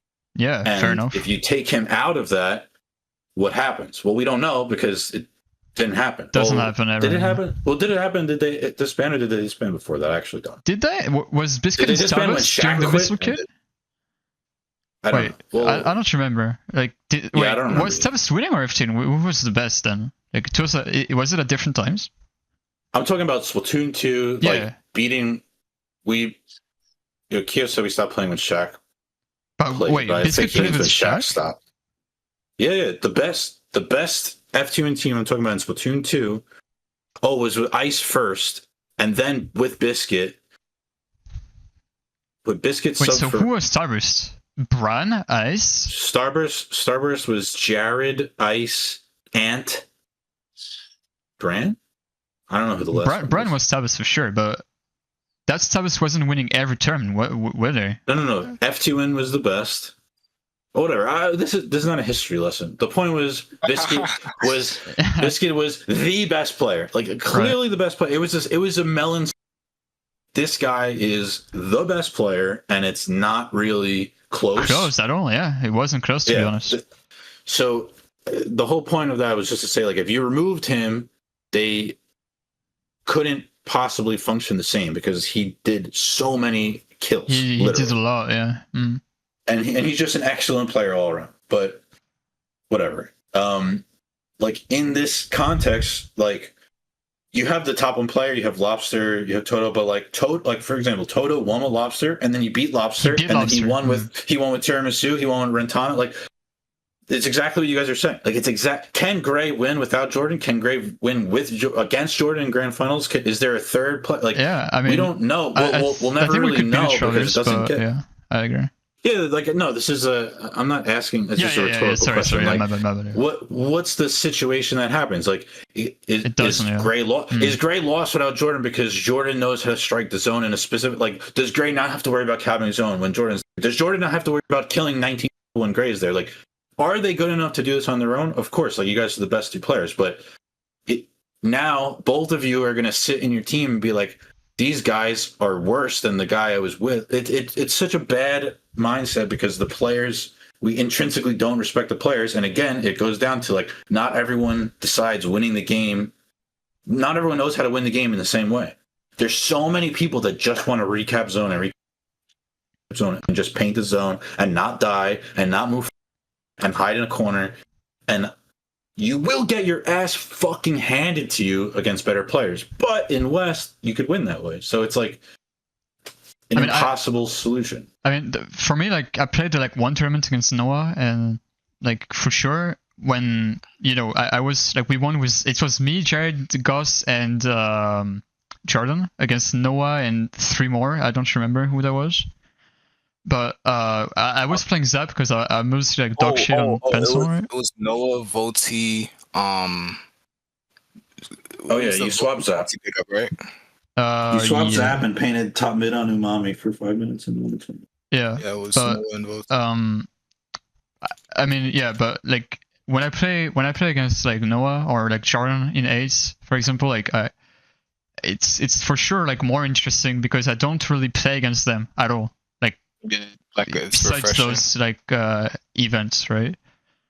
So for sure, like when I play against them, I'm like, wow, like this is different. Like Noah, for example, like he's peeking angles I didn't know existed, and I'm like, oh, that's what he's doing in my team, and I didn't realize, right? Like, yeah.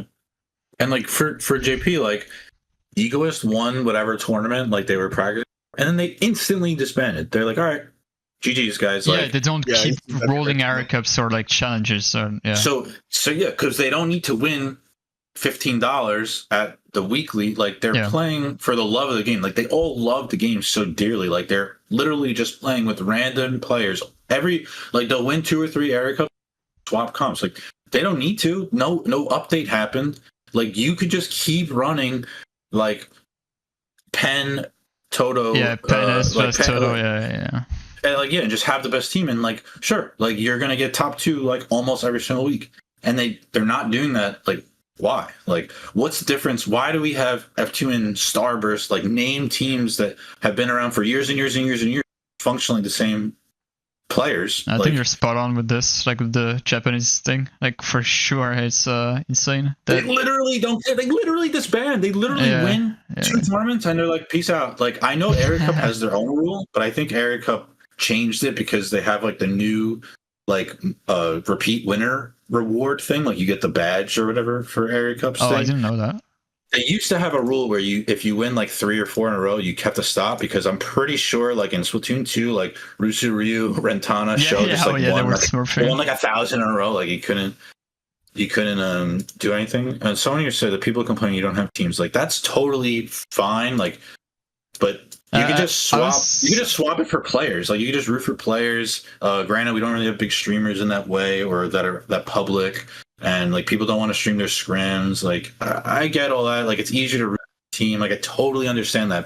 Again, like why does it work in JP? Not for why do we need teams and they don't?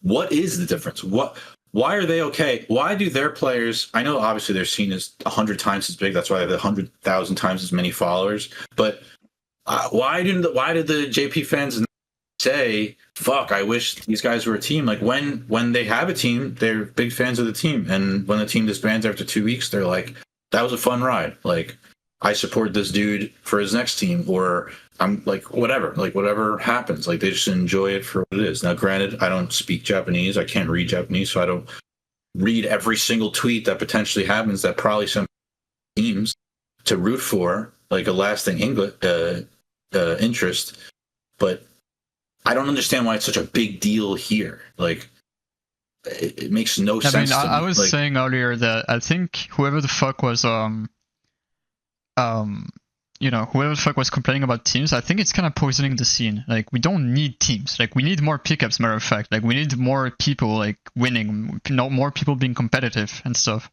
That's the main thing about Splatoon 2 that I hated, and I always come back to this, but it's like Splatoon 2, you had literally, like 6 players, like 8 players who could win. Like you had Starburst, like a couple guys of FT win, like let's say Kyo and Biscuit, I guess, because I guess Shaq and like Toon quit, so I won't count them. And I guess 2 more. I don't really consider myself I could win because I didn't at the end of Splatoon 2, but whatever. Like you only had like 6 players who could win. So you have Sabus that enter with fucking like the four players, so they enter with like 4 out of 6 players. Well, they just win, and it's not gonna be like close or exciting or like whatever. They just win. So yeah, like what's the point really? I mean, I guess again, like it was the money thing, and like people want to win. I mean, I guess they're friends as well. So like you can't say don't play with your friends, but for sure, like at some point in the West, it becomes stale, and I guess it's just the cycle of this. And there's like I can't tell you guys like, okay, you guys both play with different teams right now, because it's not possible. It's not feasible. And so I get that. So like there's no solution to that problem. The solution is so systemic in our scene, because even if I literally just go with the 4 top teams, if it's F2N, Starburst, Moonlight, and you guys as a team, like none of you guys would work well together. It like there's no combination. The only person. Wait, what? Sorry. Like if I took your 4 teams and I wanted to mix and match your 4 teams, right? Yeah, you couldn't mix like Ghost with Omega. You can't do that. The literal only 2 players I think you could swap, Jordan and I don't know who is. No, I think Q and you, because I think like they're both like similarly skilled, and like I think they both have similar ideas. Oh yeah, I think they both have a similar idea of how to win. Like I don't think anyone on. Well, I think like Jared could. I think Jared could do it, but like Jared could easily play Dooley on your team instead of Goss, and like be that like. But he should not play frontline Dooley. He should play like the 3rd guy. Oh, he should always be the 3rd guy. He's so good at being the 3rd dude, and that's like where he should be. So if that's Dooley or Splash or whatever the fuck, like that's what he should be on. So he could fit into your team great, and Q could fit into your team great. Yeah, they could. But I don't think there's any other combination of players. especially at this point. And like, okay, for F2N, like Kyo said, like, okay, they don't win anymore. They just love each other. Like, okay, they do. They played together for probably 6-7 years at this point. Like, What? 6-7. Sorry. I'm literally so old. I know that's something, but I don't. Yeah, my bad. Yeah, just ignore it. Just ignore it. Continue. Yeah. So, but though like, okay, I do agree. even if I mean, subtracted F2N that could team, win, to be honest. F2N could win. Like they don't anymore, Yeah. but like it's a small like timeline. Like they don't win Yeah, I anymore don't in think that they small could. time, in that small like month past month. But like they could so win. if I remove like the mental part of that, like, yeah, could Biscuit swap weapons and or not and swap with you? Maybe. I'm actually not sure about But that. Pencil is kind of rough because I feel like anyone could like play Pencil for like a team, right? Probably. It's just like details at the point. I mean, I'm just saying, like, in terms of mentality of like, will this guy like be cohesive in the mindset that you guys have as a team? Like, do you remember? Can they fit? Do you remember the tournament I did with Junior, like the Senuku Major, and we had Yoshel instead of Noah? Yeah. I think that's kind of the point. Like Noah was like so aggressive, and I was like just painting and everything. And when we played with Yoshel, I mean, like whatever, like we got second with Yoshel, we almost won. Like we lost 2-3 against the guys in Grands, like against Lobster in Grands. But like for sure, maybe like I could notice a little bit. Like of course, Yoshel is like subbing subbing in the day of tournament, like no practice, like no whatever. But like I could tell for sure that Yoshel was a bit more passive than Noah, which fair enough. Like like he's just playing pen, like he's just playing his game, right? And but I could notice like the difference between two pens and like, a little bit. So I think personally that you and Yoshel are the two best pens, but the fact that they have a different play style is so fucking weird. Because if you look at the best JP pens, besides the best JP pens, it's Wolbo, Momo, and I don't really know anyone off the top.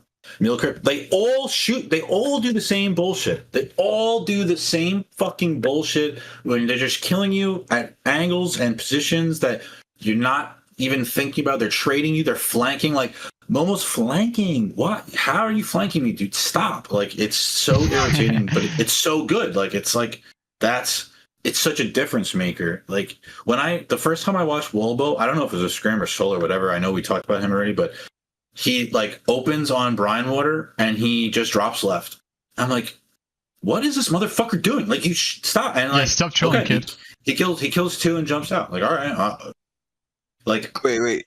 Can I pause real quick? I'm sorry to interrupt, but I'm looking at the chat and the people are mentioning like the plus server and stuff. And Kai Kai makes a point saying that +1 isn't very active anymore because like we have the 8th server.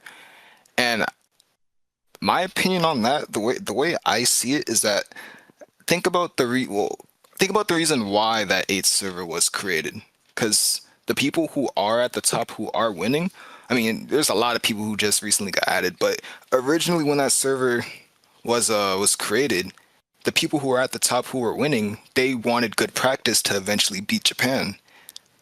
Now, yes, you are correct that it's not really fair to the rest who are in +1 that doesn't they're not allowed to get that same practice, but at the same time, how can the people who are winning get the practice to beat Japan if they're too busy babying, or not babying, that sounds mean, if they're too busy trying to cater wow, I'm so American, man.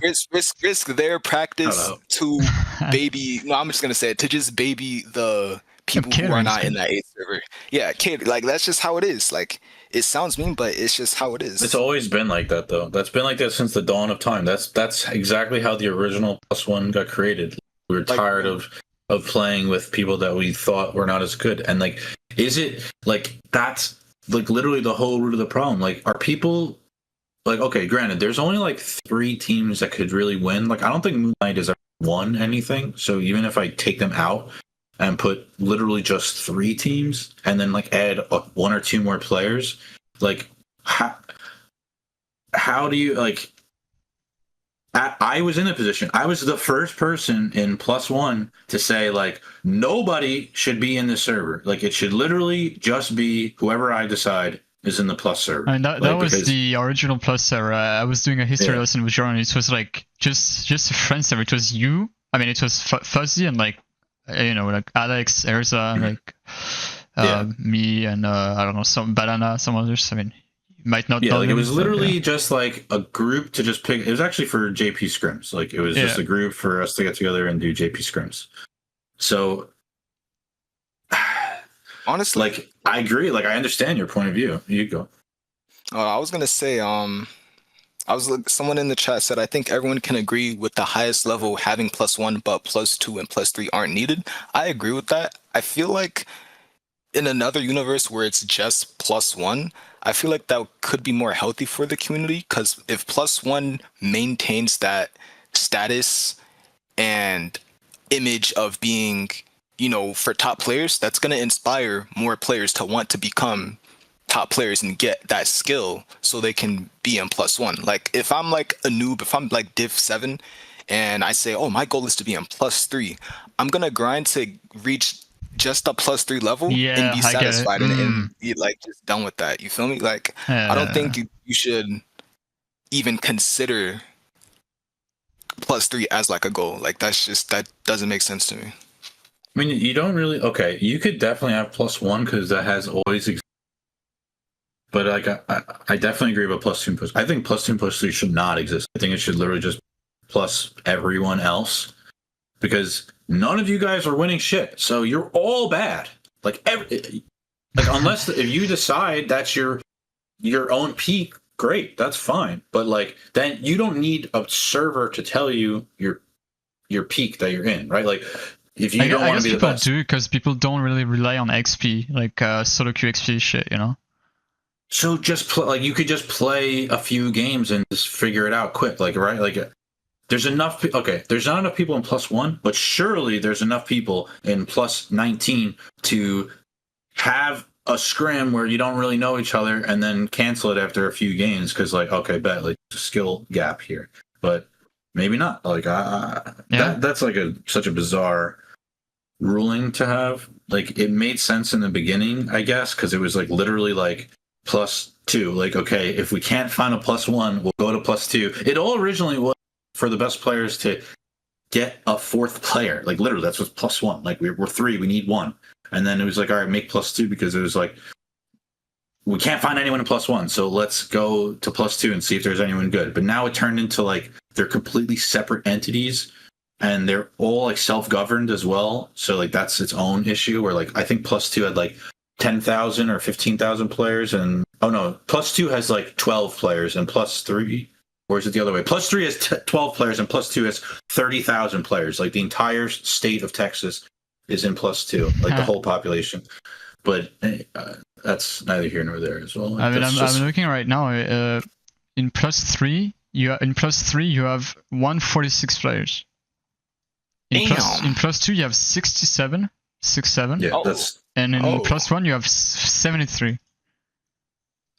Oh, okay. So yeah, that makes no sense. It's so at least it's more. Yeah, it doesn't make sense to me. So +3, +1, +2, like in order of amount of people. Yeah, so I was wrong, but I thought it was like that. I thought it was like. I mean, Metal is in +1. So. Had nobody. No, that's great. So I guess you could say 72 people. Yeah, that's insane. Oh my god, yeah, but again, like this has been going on a million years, a million times. Like it's happened over and over and over. I mean, personally, like I'm not like shell shocked as you are saying. Like I mean, I knew like it sounds so wrong to say, but we did play against them. So like we played against Lobster and Todo, and we got like destroyed. I mean, let's say destroyed, but like whatever. Like we got beaten and we beaten up. And even though like I think we did like realistically well, like according to my standards, like it's like I knew we weren't gonna play. I knew we weren't gonna win the tournament. Like it's okay, like whatever. And that's fine, but like you want to be competitive, like I don't. My goal is not to win Arc Cup. I mean, obviously, I guess it is, but my goal is also like to like first of all, my goal is to get like top 8. Like then when I get top 8, I'll get top 4, and then you know, like short-term 100%. goals leads into something bigger. Like I guess my maximum in Japan was like top 8, like a fucking like all modes tournament. I remember, like it was like a stack tournament, but it was like all modes, and that's it. But you know, NSTC won a tournament. Like, let's fucking go. I saw the VODs from that thing. Apple Cup 2. Oh yeah, I remember Apple Cups. Yeah, that was an all mode tournament as well, though. Yeah, I mean, well, that was whatever. like literally 2015. Yeah, I think that was a long time ago. Like, damn, that's 10 years ago. It's more than 10 years ago. I'm pretty sure. Let me see if I can find. I doubt it because the servers opened on August 2015, right? So. Oh yeah, you're right. It was May. It came out, but ranked was. You didn't have private battles back then, anyway. Yeah. A video called First VOD Review.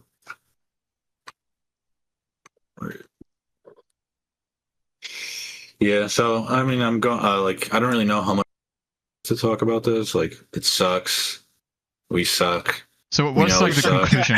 Like, let's say the conclusion. Like, what can people do? Like, what can the West do to? Yeah, I mean, we talked about it, but what can like the guy watching the stream right now? Like, okay, like what can he like? What can we do? Even me or like even the top West team, because we've been talking about like the teams in general. Like what can tomorrow we can do like to do better? Like, not even in the game, but like as like in scrims and like. If you could give 5 actionable steps, what would they be? So Kyo said.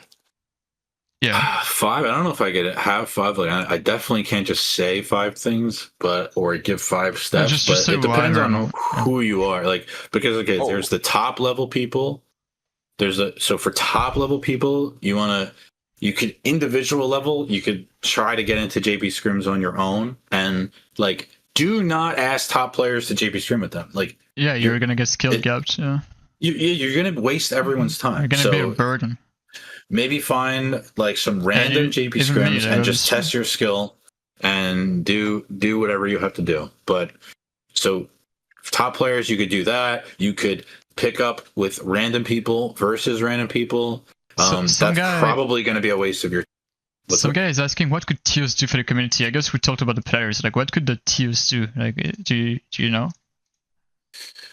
I don't know. I'm not a TO. Yeah, I don't know. I'm not a TO either. So it's like.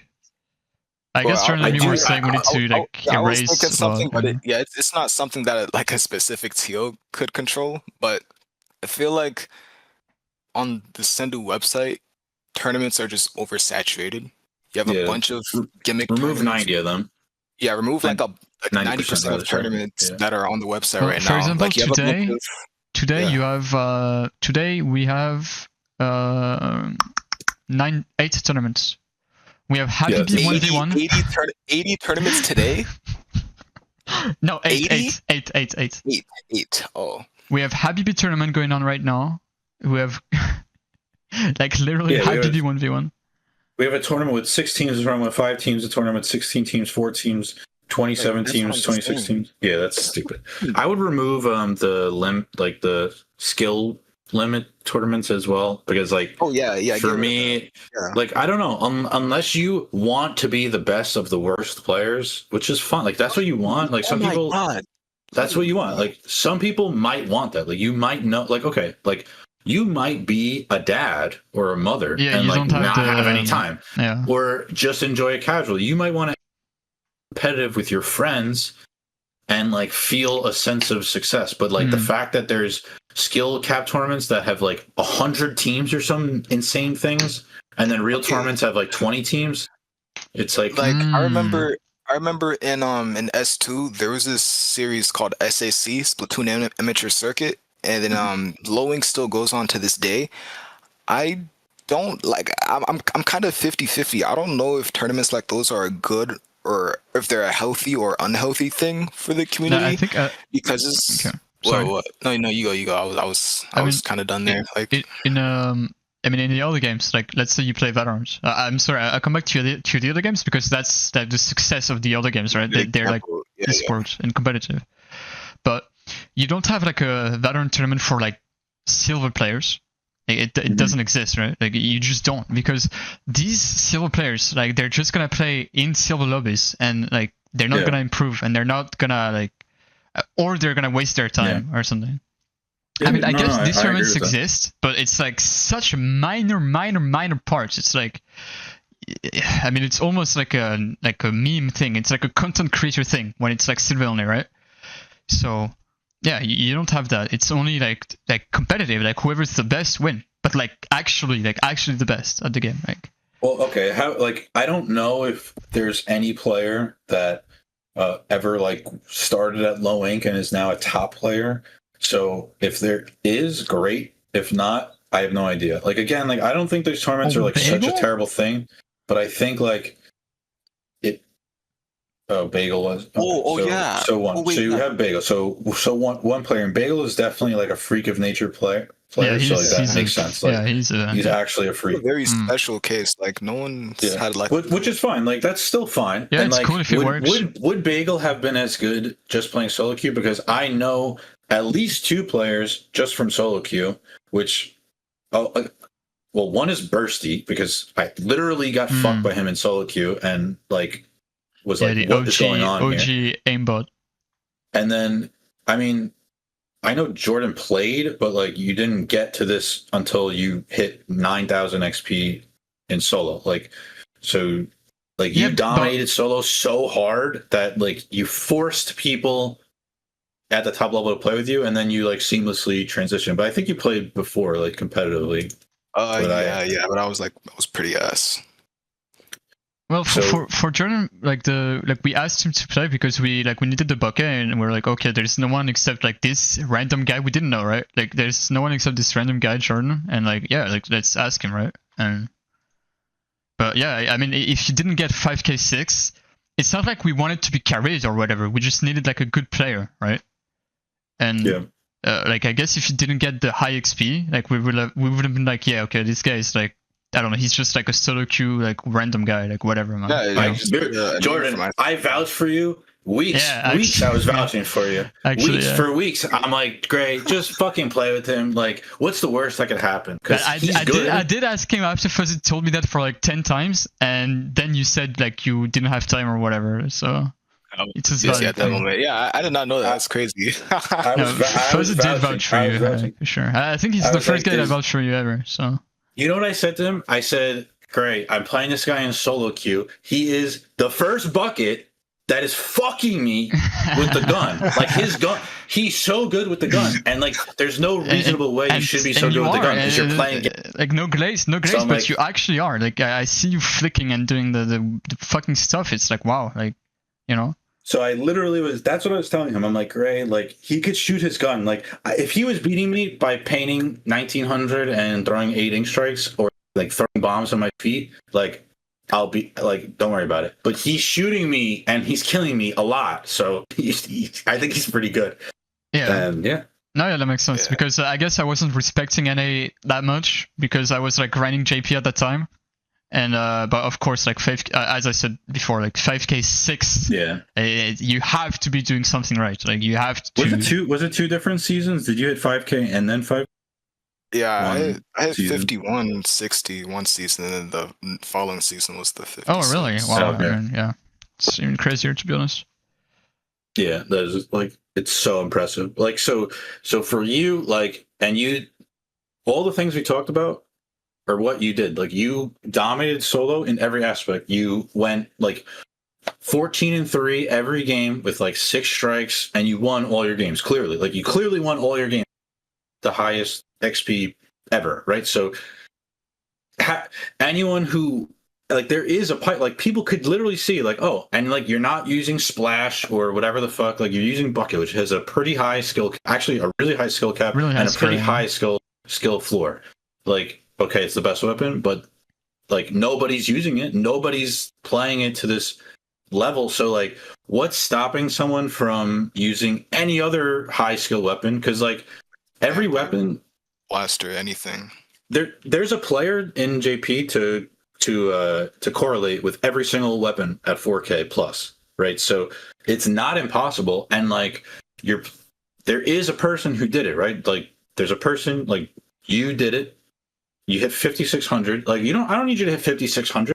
I was gonna say that. Like hit 4K, bro. Like someone dominate this. Like if Sweat Soul is so bad, then dominate it. Be the best player. For me, like the thing is like, yes, we asked Jordan because he was 5K6 whatever, but like because the Grey, like the guy, but you could be like +2 and get like high XP, and you could be like in a worse team with worse players, but it's fine. Like even if you're 5K or 3,500, like it's still something. Like I was gonna say that. I guess you did that for me, but yeah. Like you don't have to be 5K6 to be considered. Like it's fine. Like you have just to be someone. Like.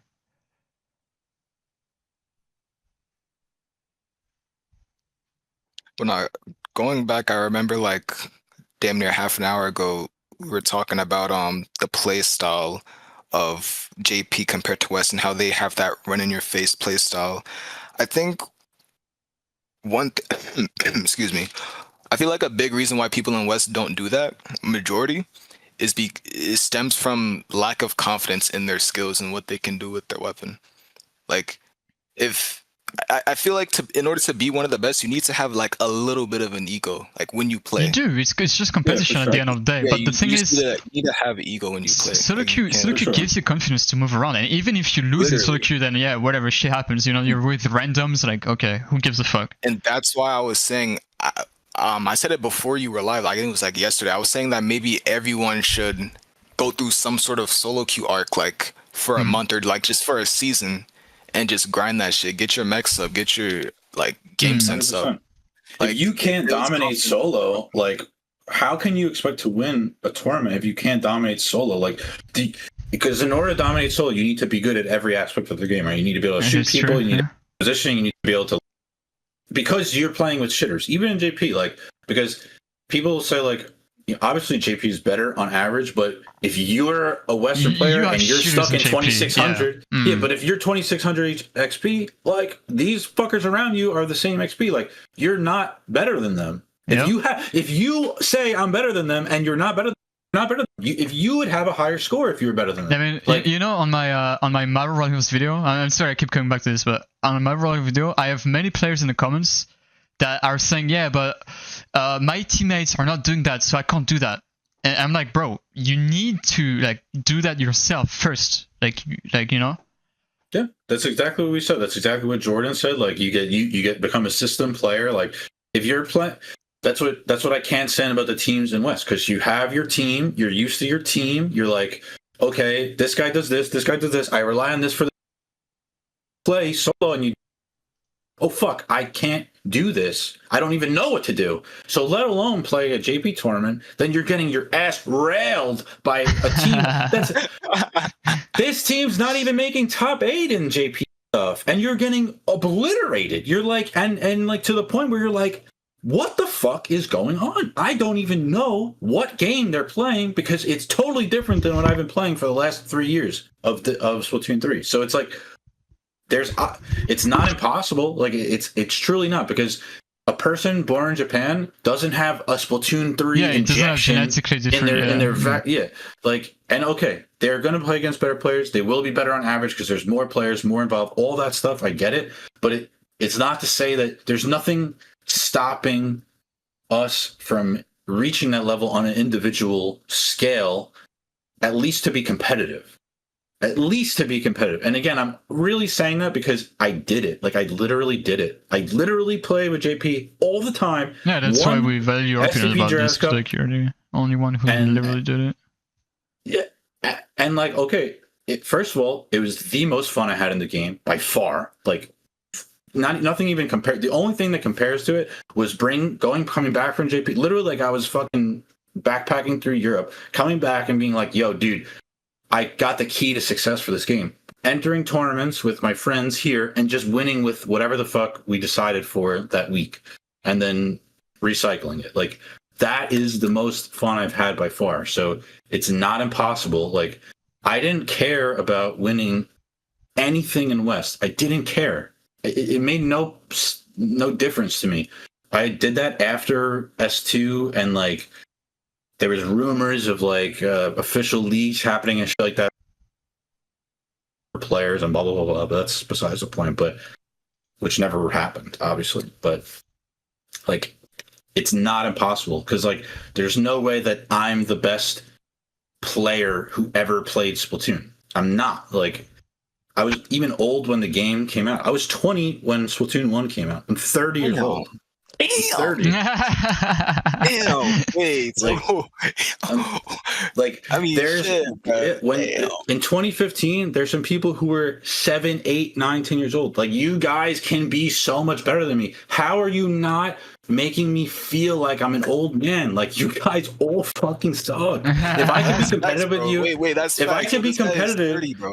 We're gonna run your podcast, boy. I'm not going to win anything now, but if I played for a few months, I could top 4 something. I could win something with if I got Gray plus if I played Splash with you guys, we'd fucking win.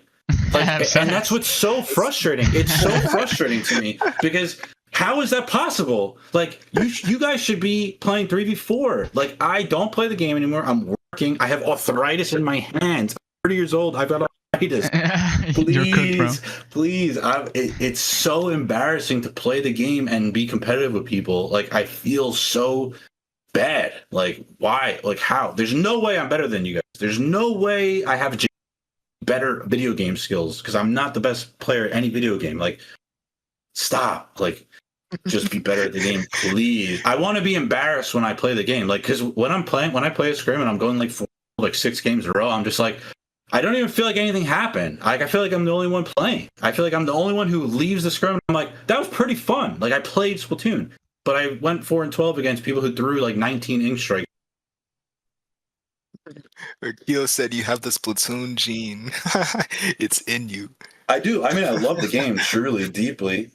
Like, but it's just like I want to get to the point where like I come back, like I play once a month or less. Like, yeah, we're gonna run your pockets, boy. Like, I'm gonna create a super team. Yeah, I want to be like, oh, I can't win. Like, I'll bring Melon, bro. Like, he's gonna teach you a lesson.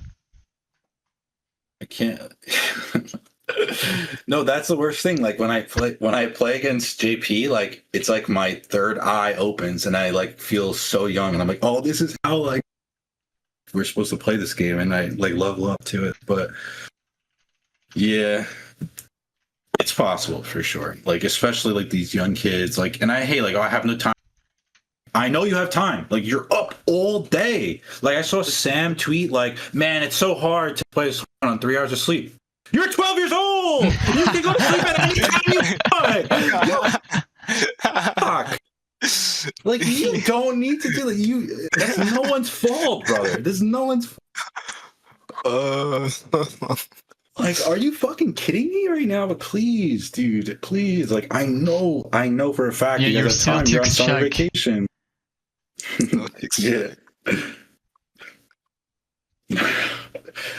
2016, 2017, 2018 me was just stupid. You wouldn't survive against my range buster kid. I did. That was my one winning matchup on VDS, bro. Range buster. Yeah. You're the only person I could beat. We had the same kit. We had the same kit, and you missed me once, and you're the only one that would. When you shoot your gun, you have to stand still for a second so I can shoot you. Thank God. I am for real. Every other weapon glides in the fucking sky. It's in this shitty fucking game. When you jump and shoot, but you can't do that. But yeah, I mean, so what were like the 5 steps Kyo was like saying originally? Then it's like playing the game like solo queue, like make like a confidence thing. Yes. Okay. All right. I'll say some things. I think one, everybody, if you don't already have like, you should be able to play your main weapon and feel like you're the best at it, like in your head. Like, that may not be true. It may not be 100% facts. Like, you may queue into a tournament against like someone else that plays open and get shit on. But when you play the game, like the entirety of that match, you should feel like you're the best. Like, you can win any interaction. I guarantee you that's how Lobster feels. That's why he just wins 1v1s effortlessly.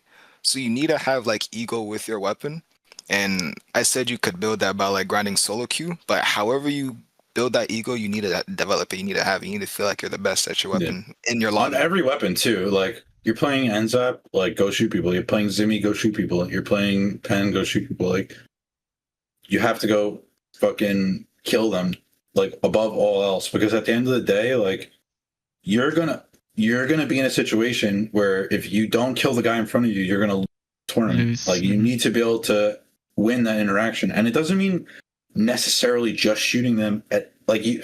It means moving around the map efficiently. It means using cover. It's like all the things that go into winning 1v1s in whatever way. Yeah, like, and that's what solo teaches you, because you have to be the best at everything in order to win. You have to shoot people to win. You can't just paint. You will win games like if you get like a lucky matchmaking.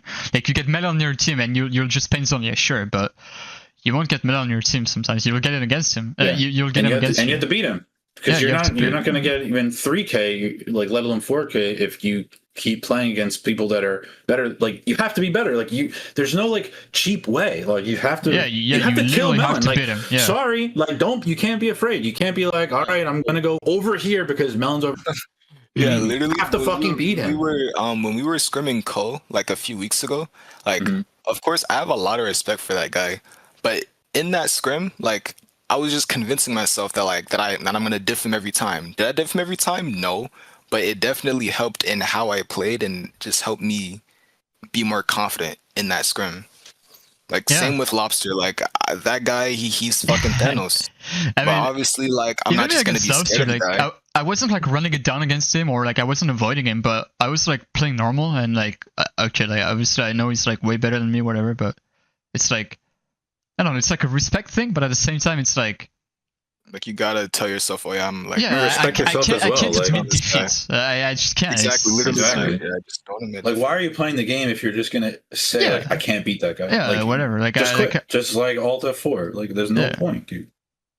Go shoot someone. Like, that's at the end of the day, that's all it is. Like, you could. I'm sure the two of you have seen it, like in your games where you feel the exact opposite way, where like player in front of you has no faith, and like you can feel them shaking their boots.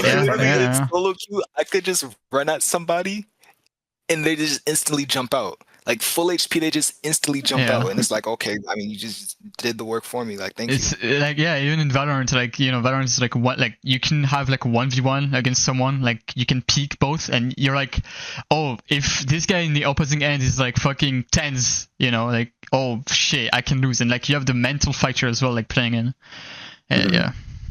You have to be able to. You have to do the most basic thing is to go into solo queue and just keep winning. Like do everything you can to win. Like and like everyone do this. Everyone gets upset. Everyone has impossible games. Like there's going to be a handful of games that you're gonna have a 1 in 17 guy. Like you're gonna have Aerospray like painting the farthest corner of the map, throwing booyahs like halfway across the map, not even reaching the zone. Like you will have that, but they're gonna have that too. Like you're gonna be able to. I was gonna say like again like on my Luna video, the thing I say the most is like not the thing I say the most, but the thing I say at some point is like you're gonna lose like unwinnable games, but you're also gonna have like unlosable games.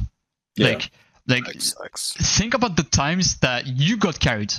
Like you don't even realize it, but sometimes you get carried.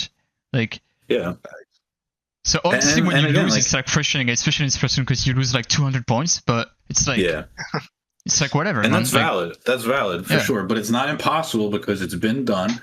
Okay, so fine. Like every weapon has a 4K. Okay, fine. You don't want 4K, you get 3K. Like from 3K, the next time you go to 4K, like you will get back. And it's a skill to be better at solo queue. So the more you play solo, the better you'll get at it. The more you understand. And unfortunately, like there's not enough players that you could literally know all the players based on their gear, so you could know exactly how. You can know who you're playing against. You might like there's an undercover in Western solo queue who I win every single game with because I know exactly what he's gonna do. So I'm like this dude runs at them. Like there's the undercovers that literally just get abused for 5 minutes. There's one dude that caps zone, but then he'll rear slider at the opponents, and I'm like, I'm gonna finish every one of these kills off, and then I like you win a game out there. Like and JP, maybe you can't do that. Maybe there's more players. Maybe not really. Like, obviously, you're matching with Melon more than once. So certainly you're matching with other players more than once. And if you want to be the best, you'll recognize the types of players that people are in all your games. But at the end of the day, you have to take over the game. Like, you can't rely on, obviously, your solo queue teammates. You can't know every single teammate or how they're going to react, or if their mom is calling them and they have to put the controller down for a second. Like, you can't control all the things. Like, you have to win the game no matter what. Like, and you have 3 chances, right? Like, you have a best of 5 every set. Like, you can, like, if you're good enough, you can, like, because there's no other choice, right? If you're not good enough, it won't happen. If you're good enough, it'll happen. Like, that is literally how it works. And it's a skill to winning solo, and it'll transition into winning your other games. Because let me tell you something, having someone like Jordan, who's used to doing everything, it's, if I need someone to cap zone, I know Jordan can do it. If I need someone to hide in the corner, I know Jordan.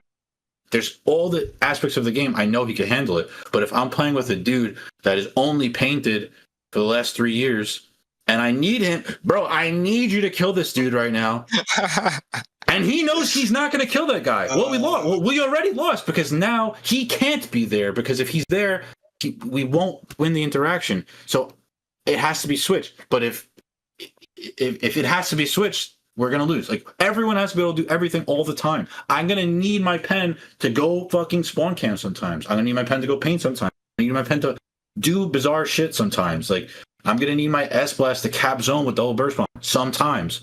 I'm going to need my S-Blast to finish up kills. I'm going to need my S-Blast to run in. I'm going to need him to jump out. I'm going to need you to do all the things. I don't care how many clips you're hitting or if you're doing one thing the whole game. Like, I don't care if you know how to sit under the plat on Inkblot. Congratulations, dude. Go do something more than that. Like, because eventually you're going to fight against a team that knows how to counter.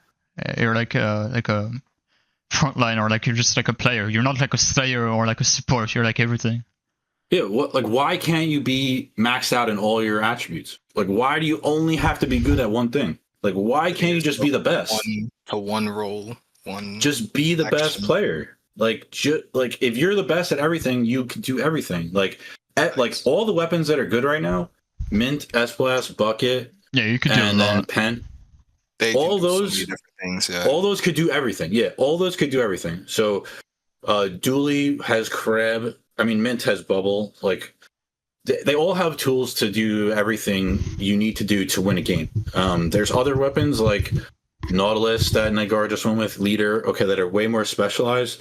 But, like, the Leader player isn't just hiding in a... Like, he's not just sitting back top mid, right? Yeah, like, he's even when Flingza was winning, like, the Flingza guy was, like, painting and missling, but sometimes he was, like, going to roll, not roll, but, like, to just, you know, be like a roller. Yeah, be like a roller, roller, like a regular roller. Yeah, exactly. Yeah, like, all those things are capable. And, like, you might find metas in situations like the Flingza Tetra thing that we did early on, or, like, double splash, Tetra, Stamper when that was the best, or whatever. But, like, one of the most pure metas of this game, even though it did suck, was like the double splash, double machine, because like all those things did everything. So now it's a little bit worse. Like, okay, Bucket can't move like Splash, and Mint can't move like Splash, and S-Blast can't move like Splash, but they could all still do everything, and they all have specials that impact the game meaningful. They all have subs that can impact them. They all have great main weapons. Pen has everything you need. Even fucking Sprinkler is so good on Pen. Like, they all have full kits that all do good. You could even throw a fucking cooler down and then peek from it and like win the interaction from that. Yeah, like there's so many things you could do that like you don't even think. Like I see a million Buckets that have no idea how to use terrain. I see a million S-Blasts that have no idea how to use terrain, no idea how to direct people. They literally just Luna over and over again. And then Mints, I've never seen a good Mint really, like in my own real life. The closest one is Omega, I guess. And again, like, he uses Roller a lot, so I don't think I played him on Mint. I don't think Roller's the worst either, but like I think at this point, it's too specific. Clearly Mint. Like I don't think you could quadruple trick like Mint, Roller, Carbon, Stamper, Wiper, and Dooley. I don't know how many plays now, but I know he has played all those at some point. So yeah, like you could do all the things I said with Zimmy. Like, I promise you, like you could fuck people up with Zimmy. Yeah, it's dealing 32 damage. It actually combos with Pen and shit. Like, what the fuck? You could cap the zone instantly. You could paint. You could then run over. You could bubble. You could miss them. Like you could miss the fucking main area of ramen, and then now you just win the game because now they have to walk through or whatever. Like whatever the case is, you learn as you play more. Like okay, this is what we do to win this game. This is what we do. Oh, this guy's doing like even within the game. Like this guy's constantly using Reef Slider from. Like I'm gonna hide here one time. I'm not gonna do it every time. I'm gonna hide here one time, kill him, so that way he stops doing that, and the next time he's gonna try from a different position. So it's all that. Like all that continues to matter. Use your brain all the time. You have to advance your mechs. Like we got to a point. I thought honestly we were gonna get to a point where everyone's mechs were maxed out, and then the mental part would be a different. But our mechs are bad, like horrible compared to GP, and that's like the main difference. I guess it was like when I was playing against Japan, like in maybe even S3, but more I guess too. Like I guess it was like literally just frontline diff, like insane. Like you can tell like they're just so much better on the frontline. Like to be now I'm playing frontline, and obviously again like it's still like a frontline diff sort of, just because the game is that way with Cooler. But yeah, I don't know. Like Yeah, their mechs are way better. Like even the support guy is like a third aggro and whatever, you know, like. Yeah. I mean, they're just in that position all the time. Like again, like when you're playing the same teams all the time, like you know exactly what's going to happen. So you get like, all right, I just need a capstone here. I just need to do this, and like we have we have the exact opposite situation amongst our top teams. Like we get more and more capstone. Like we want to move less and simplify it in order to win the game. Like we need to win the scrim, the tournament next week. We need to win this. Like how do we win this? And if you're telling me to run at them, that's not a good option because I'm not going to run at them and kill them. But if you keep running at them, and you'll eventually kill them because you're going to get better, and they're going to keep doing the same thing, and then you're going to start beating them, and then they're going to have a mental breakdown. Like this happens all the time. This happens every time you guys specifically play against F2N or it wasn't F2N though. It was the other one. It was Starburst. Like I like open the stream up, and I'm like, why is your whole spawn their color? Like I've never seen Starburst this far in my life. And like I watched a few games. I'm like, you guys are getting ran for like what the fuck's going on here? I never seen this before. And like, okay, they just started picking S-Blast. S-Blast is changing everything. No, they don't have two shooters, which is a massive difference, a whole other topic. But like you could see the freedom of their decisions were affecting you guys, and like how quickly it could crumble, like your whole mindset on life. You're like questioning your whole life choice, like instead of focusing, because you just beat them 19-2 the day before. So like it, God didn't like enter their souls and like give them the power to defeat you. Yeah, I get it. But yeah, I mean, again, it's tough. Like it's on everyone, and no one is responsible, but everyone has like responsibility to improve themselves. Like do the things you have to do. Like when I played the best I played when I was doing JP, like I worked nights. I worked 3 to 9, 3 to 10, something like that. I worked at a fucking restaurant, and like I would wake up every morning 6 a.m. JP scrim until about 1 p.m. and then go to work every single day. So like I didn't do that to win $20. Worlds didn't even exist. I didn't do that to win Worlds. I literally loved the game. I literally loved it so much, and I'm like, oh my god, this is the most fun I've ever had playing video. And I just kept doing that over and over. So I started playing with a custom Hydra in Splatoon 1, and then eventually I outgrew him, and some of the opponents that I had were like, who the fuck is this guy? And I'm like, there's some American dude. And I'm like, all right. Like I kept going until eventually I was scrimming with top players in Splatoon 1 all the time. Like, and it was the best. It was literally the best time of my life. It was so much fun. I remember cutting college all the time to go play with Dynamon and Tiramisu and whoever. Yo. And I was That's like, fire. yeah, like it was just incredible. Like it was so much fun. And like, okay, I'm not expecting anyone to really do that. I think the scene is more mature in the sense of like it's 10 years old now, so JP aren't as welcoming maybe. Yeah, the stream I played with Dynamon was the first time I had over 500 viewers. I was like, yeah, I was so excited. Like, it was Dynamon and Moyakawa, who doesn't exist anymore, but he's the OG T-Tech that like changed my world. Yeah, and him and Denchon, yeah. But then I played with Tiramisu once, which was I've never been so nervous in my life, and he like didn't want to be. It was me, Dynamon, and Tiramisu. Tri-squads. Rainmaker Moray, I swear to God. Holy shit. I got fucking class. Forgot about tri-squads. It's crazy. Yeah. Q is saying... He wants to talk about comps, right? He's saying about double shooter comps, he said.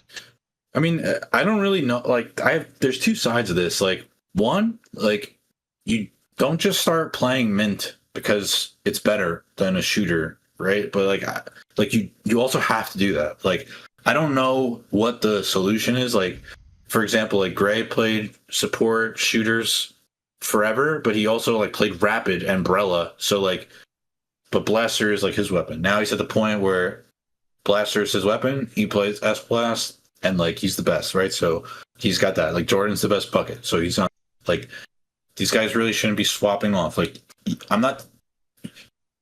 none of these weapons are easy enough to just play over what you're playing. Like you can't just pick Mint up and be good. Like you have to like you it. gotta put hours into it. I feel like that's a big problem. Like people see a weapon that a weapon's good and they try to pick it up and they drop it after like a week because they're not seeing results instantly. Like you have to like it. Like, you have to truly like it. Yeah, you have to like the weapon. No, don't just play it because it's good. You gotta like how it shoots, like how it fights. Like you really have to like the weapon. Yeah, like for example, Mint. You're talking about Mint. Like I actually won like a little bit in West. Like okay, like West, but I like people like then I stopped playing it and people were like, why? And I'm like, bro, I don't really like it, and I know like my ceiling is like very bad. Like my ceiling is low with this because I don't like it. I'm not gonna play it in solo queue. Like I'm not gonna grind the fucking total VODs. Like I don't give a fuck, you know. Yeah. Whereas Lobster, like I watch his VOD like for dinner, bro. Like it's just like, you know.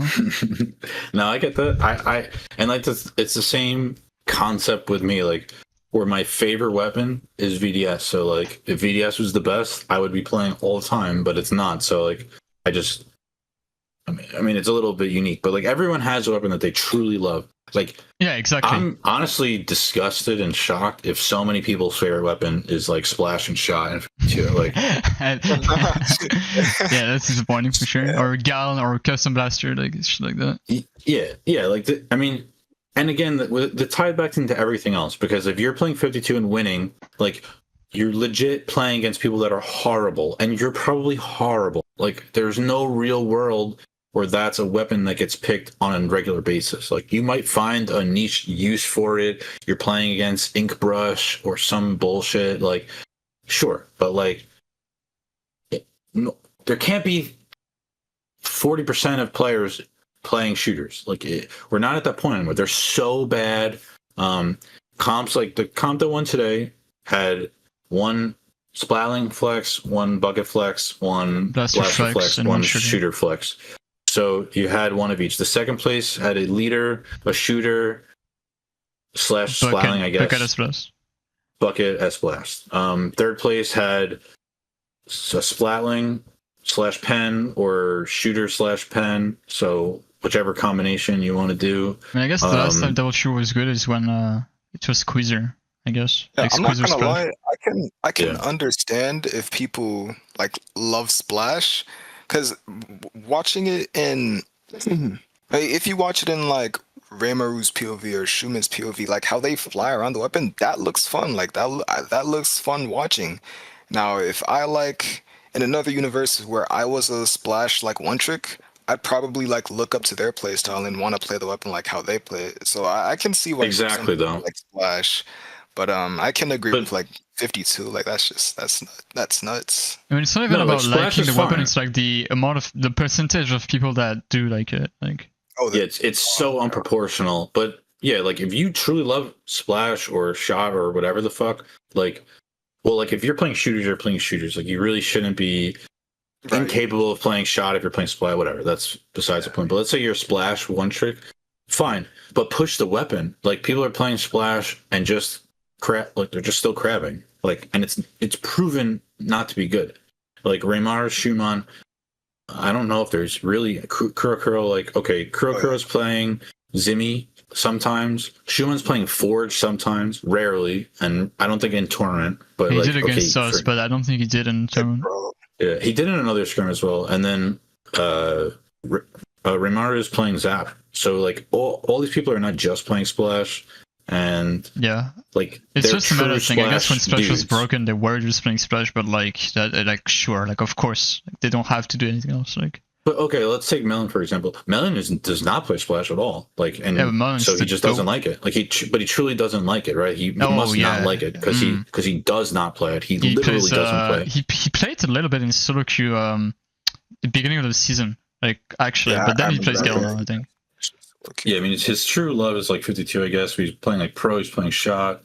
Yeah, and the GOAT.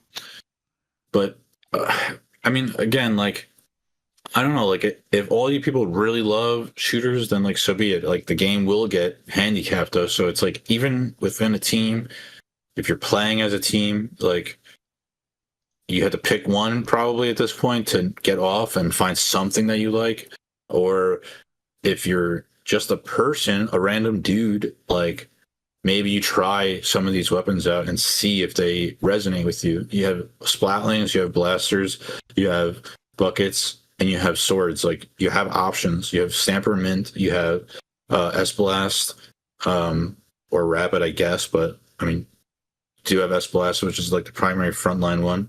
And you have Bucket. I mean, you could play Dread.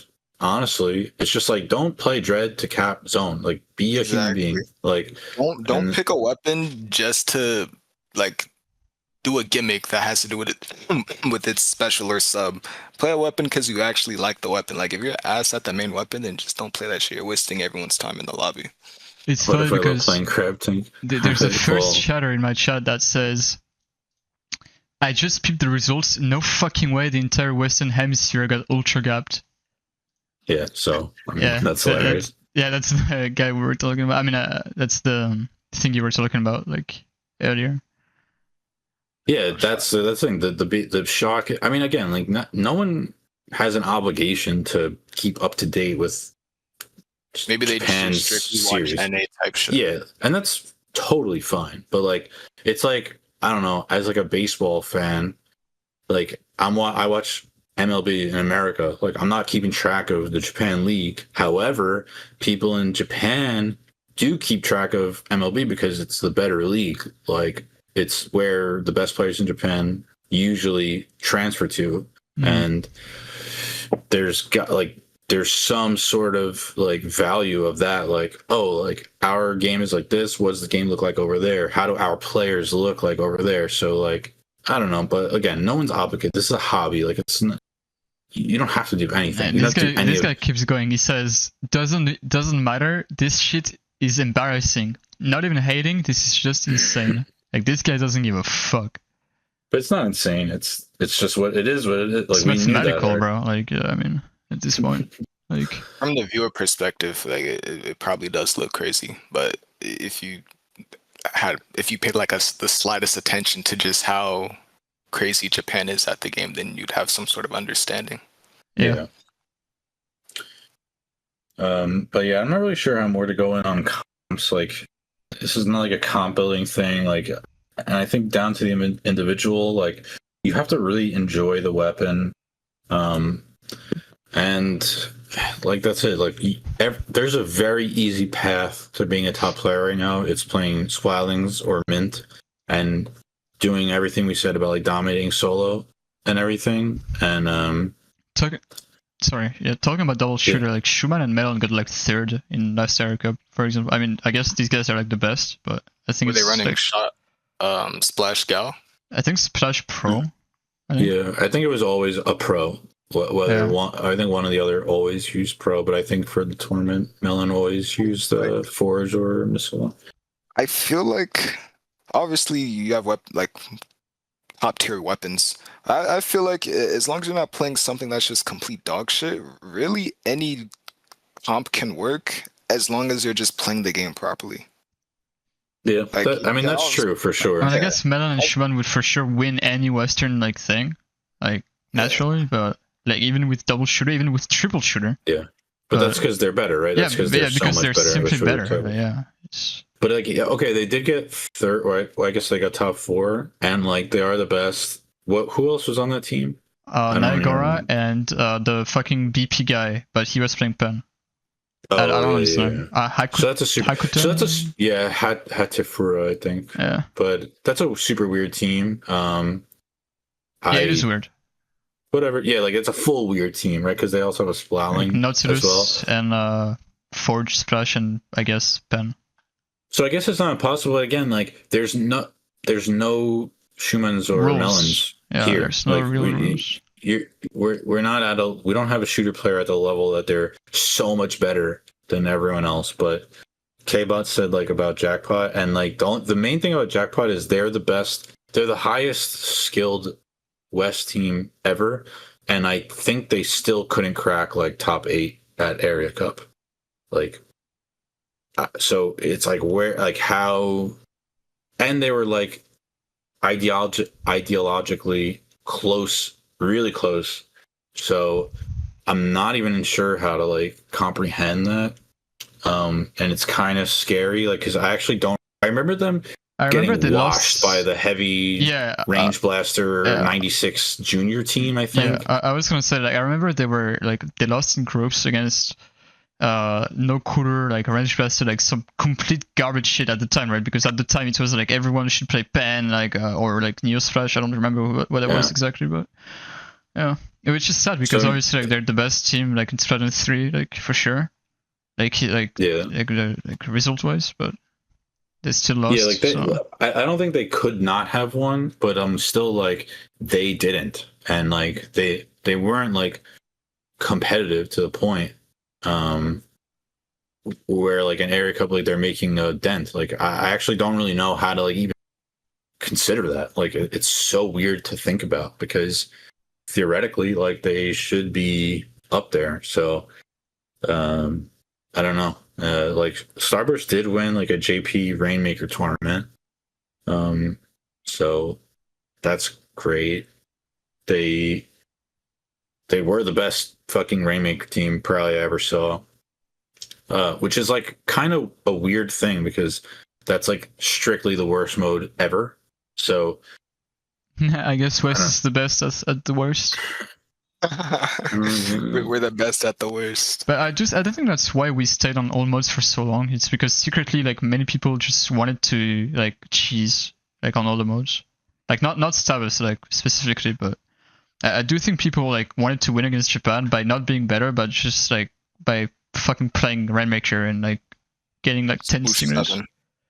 I know that I know that like people use all modes as an excuse that like we could beat them on the other 3 modes and we'll beat them in a best of 5, but like obviously that didn't happen. So yeah, that's hard. Like that's hard pill to swallow because like it did happen on some Western tournament, like some of them. Like I remember like in against one like top JP team. Well, for example, like a handful of top JP. Well, for example, like my junior pickup when I was playing junior, like we won against like Soapy. I mean, they're not Lobster, right? But we won against Soapy. Like we won a set against Lobster. Like I mean, I don't know. I guess it doesn't. In a Western all mode tournament. No, zones it was. But all modes, for example, I won some sets, yeah. Like but it was in S2 though. Like I won against like Shikashi and I don't remember who he was playing with, but like good players. I remember it was good players. It was like top 4 of WFB. I don't know if you remember that shit, but no, actually I don't know. It was like it was like the world's thing that we had today, but it was all modes basically. And Jackpot got top 4 Area Cup second. Oh, I'm sorry. I'm just reading what Area Cup second, really? Yeah. Wow, I'm actually shocked. I don't remember that. I don't either, but that's like legit impressive. So I'm like, right. Yeah, like, that is impressive for sure. But they were clearly the best Western team, like stylistically and skill wise that we've had. Like if you compare them to Starburst of S3, like Jackpot had a way higher Yeah, like Jackpot was skill for sure. expression. They were for sure Yeah. better than everyone.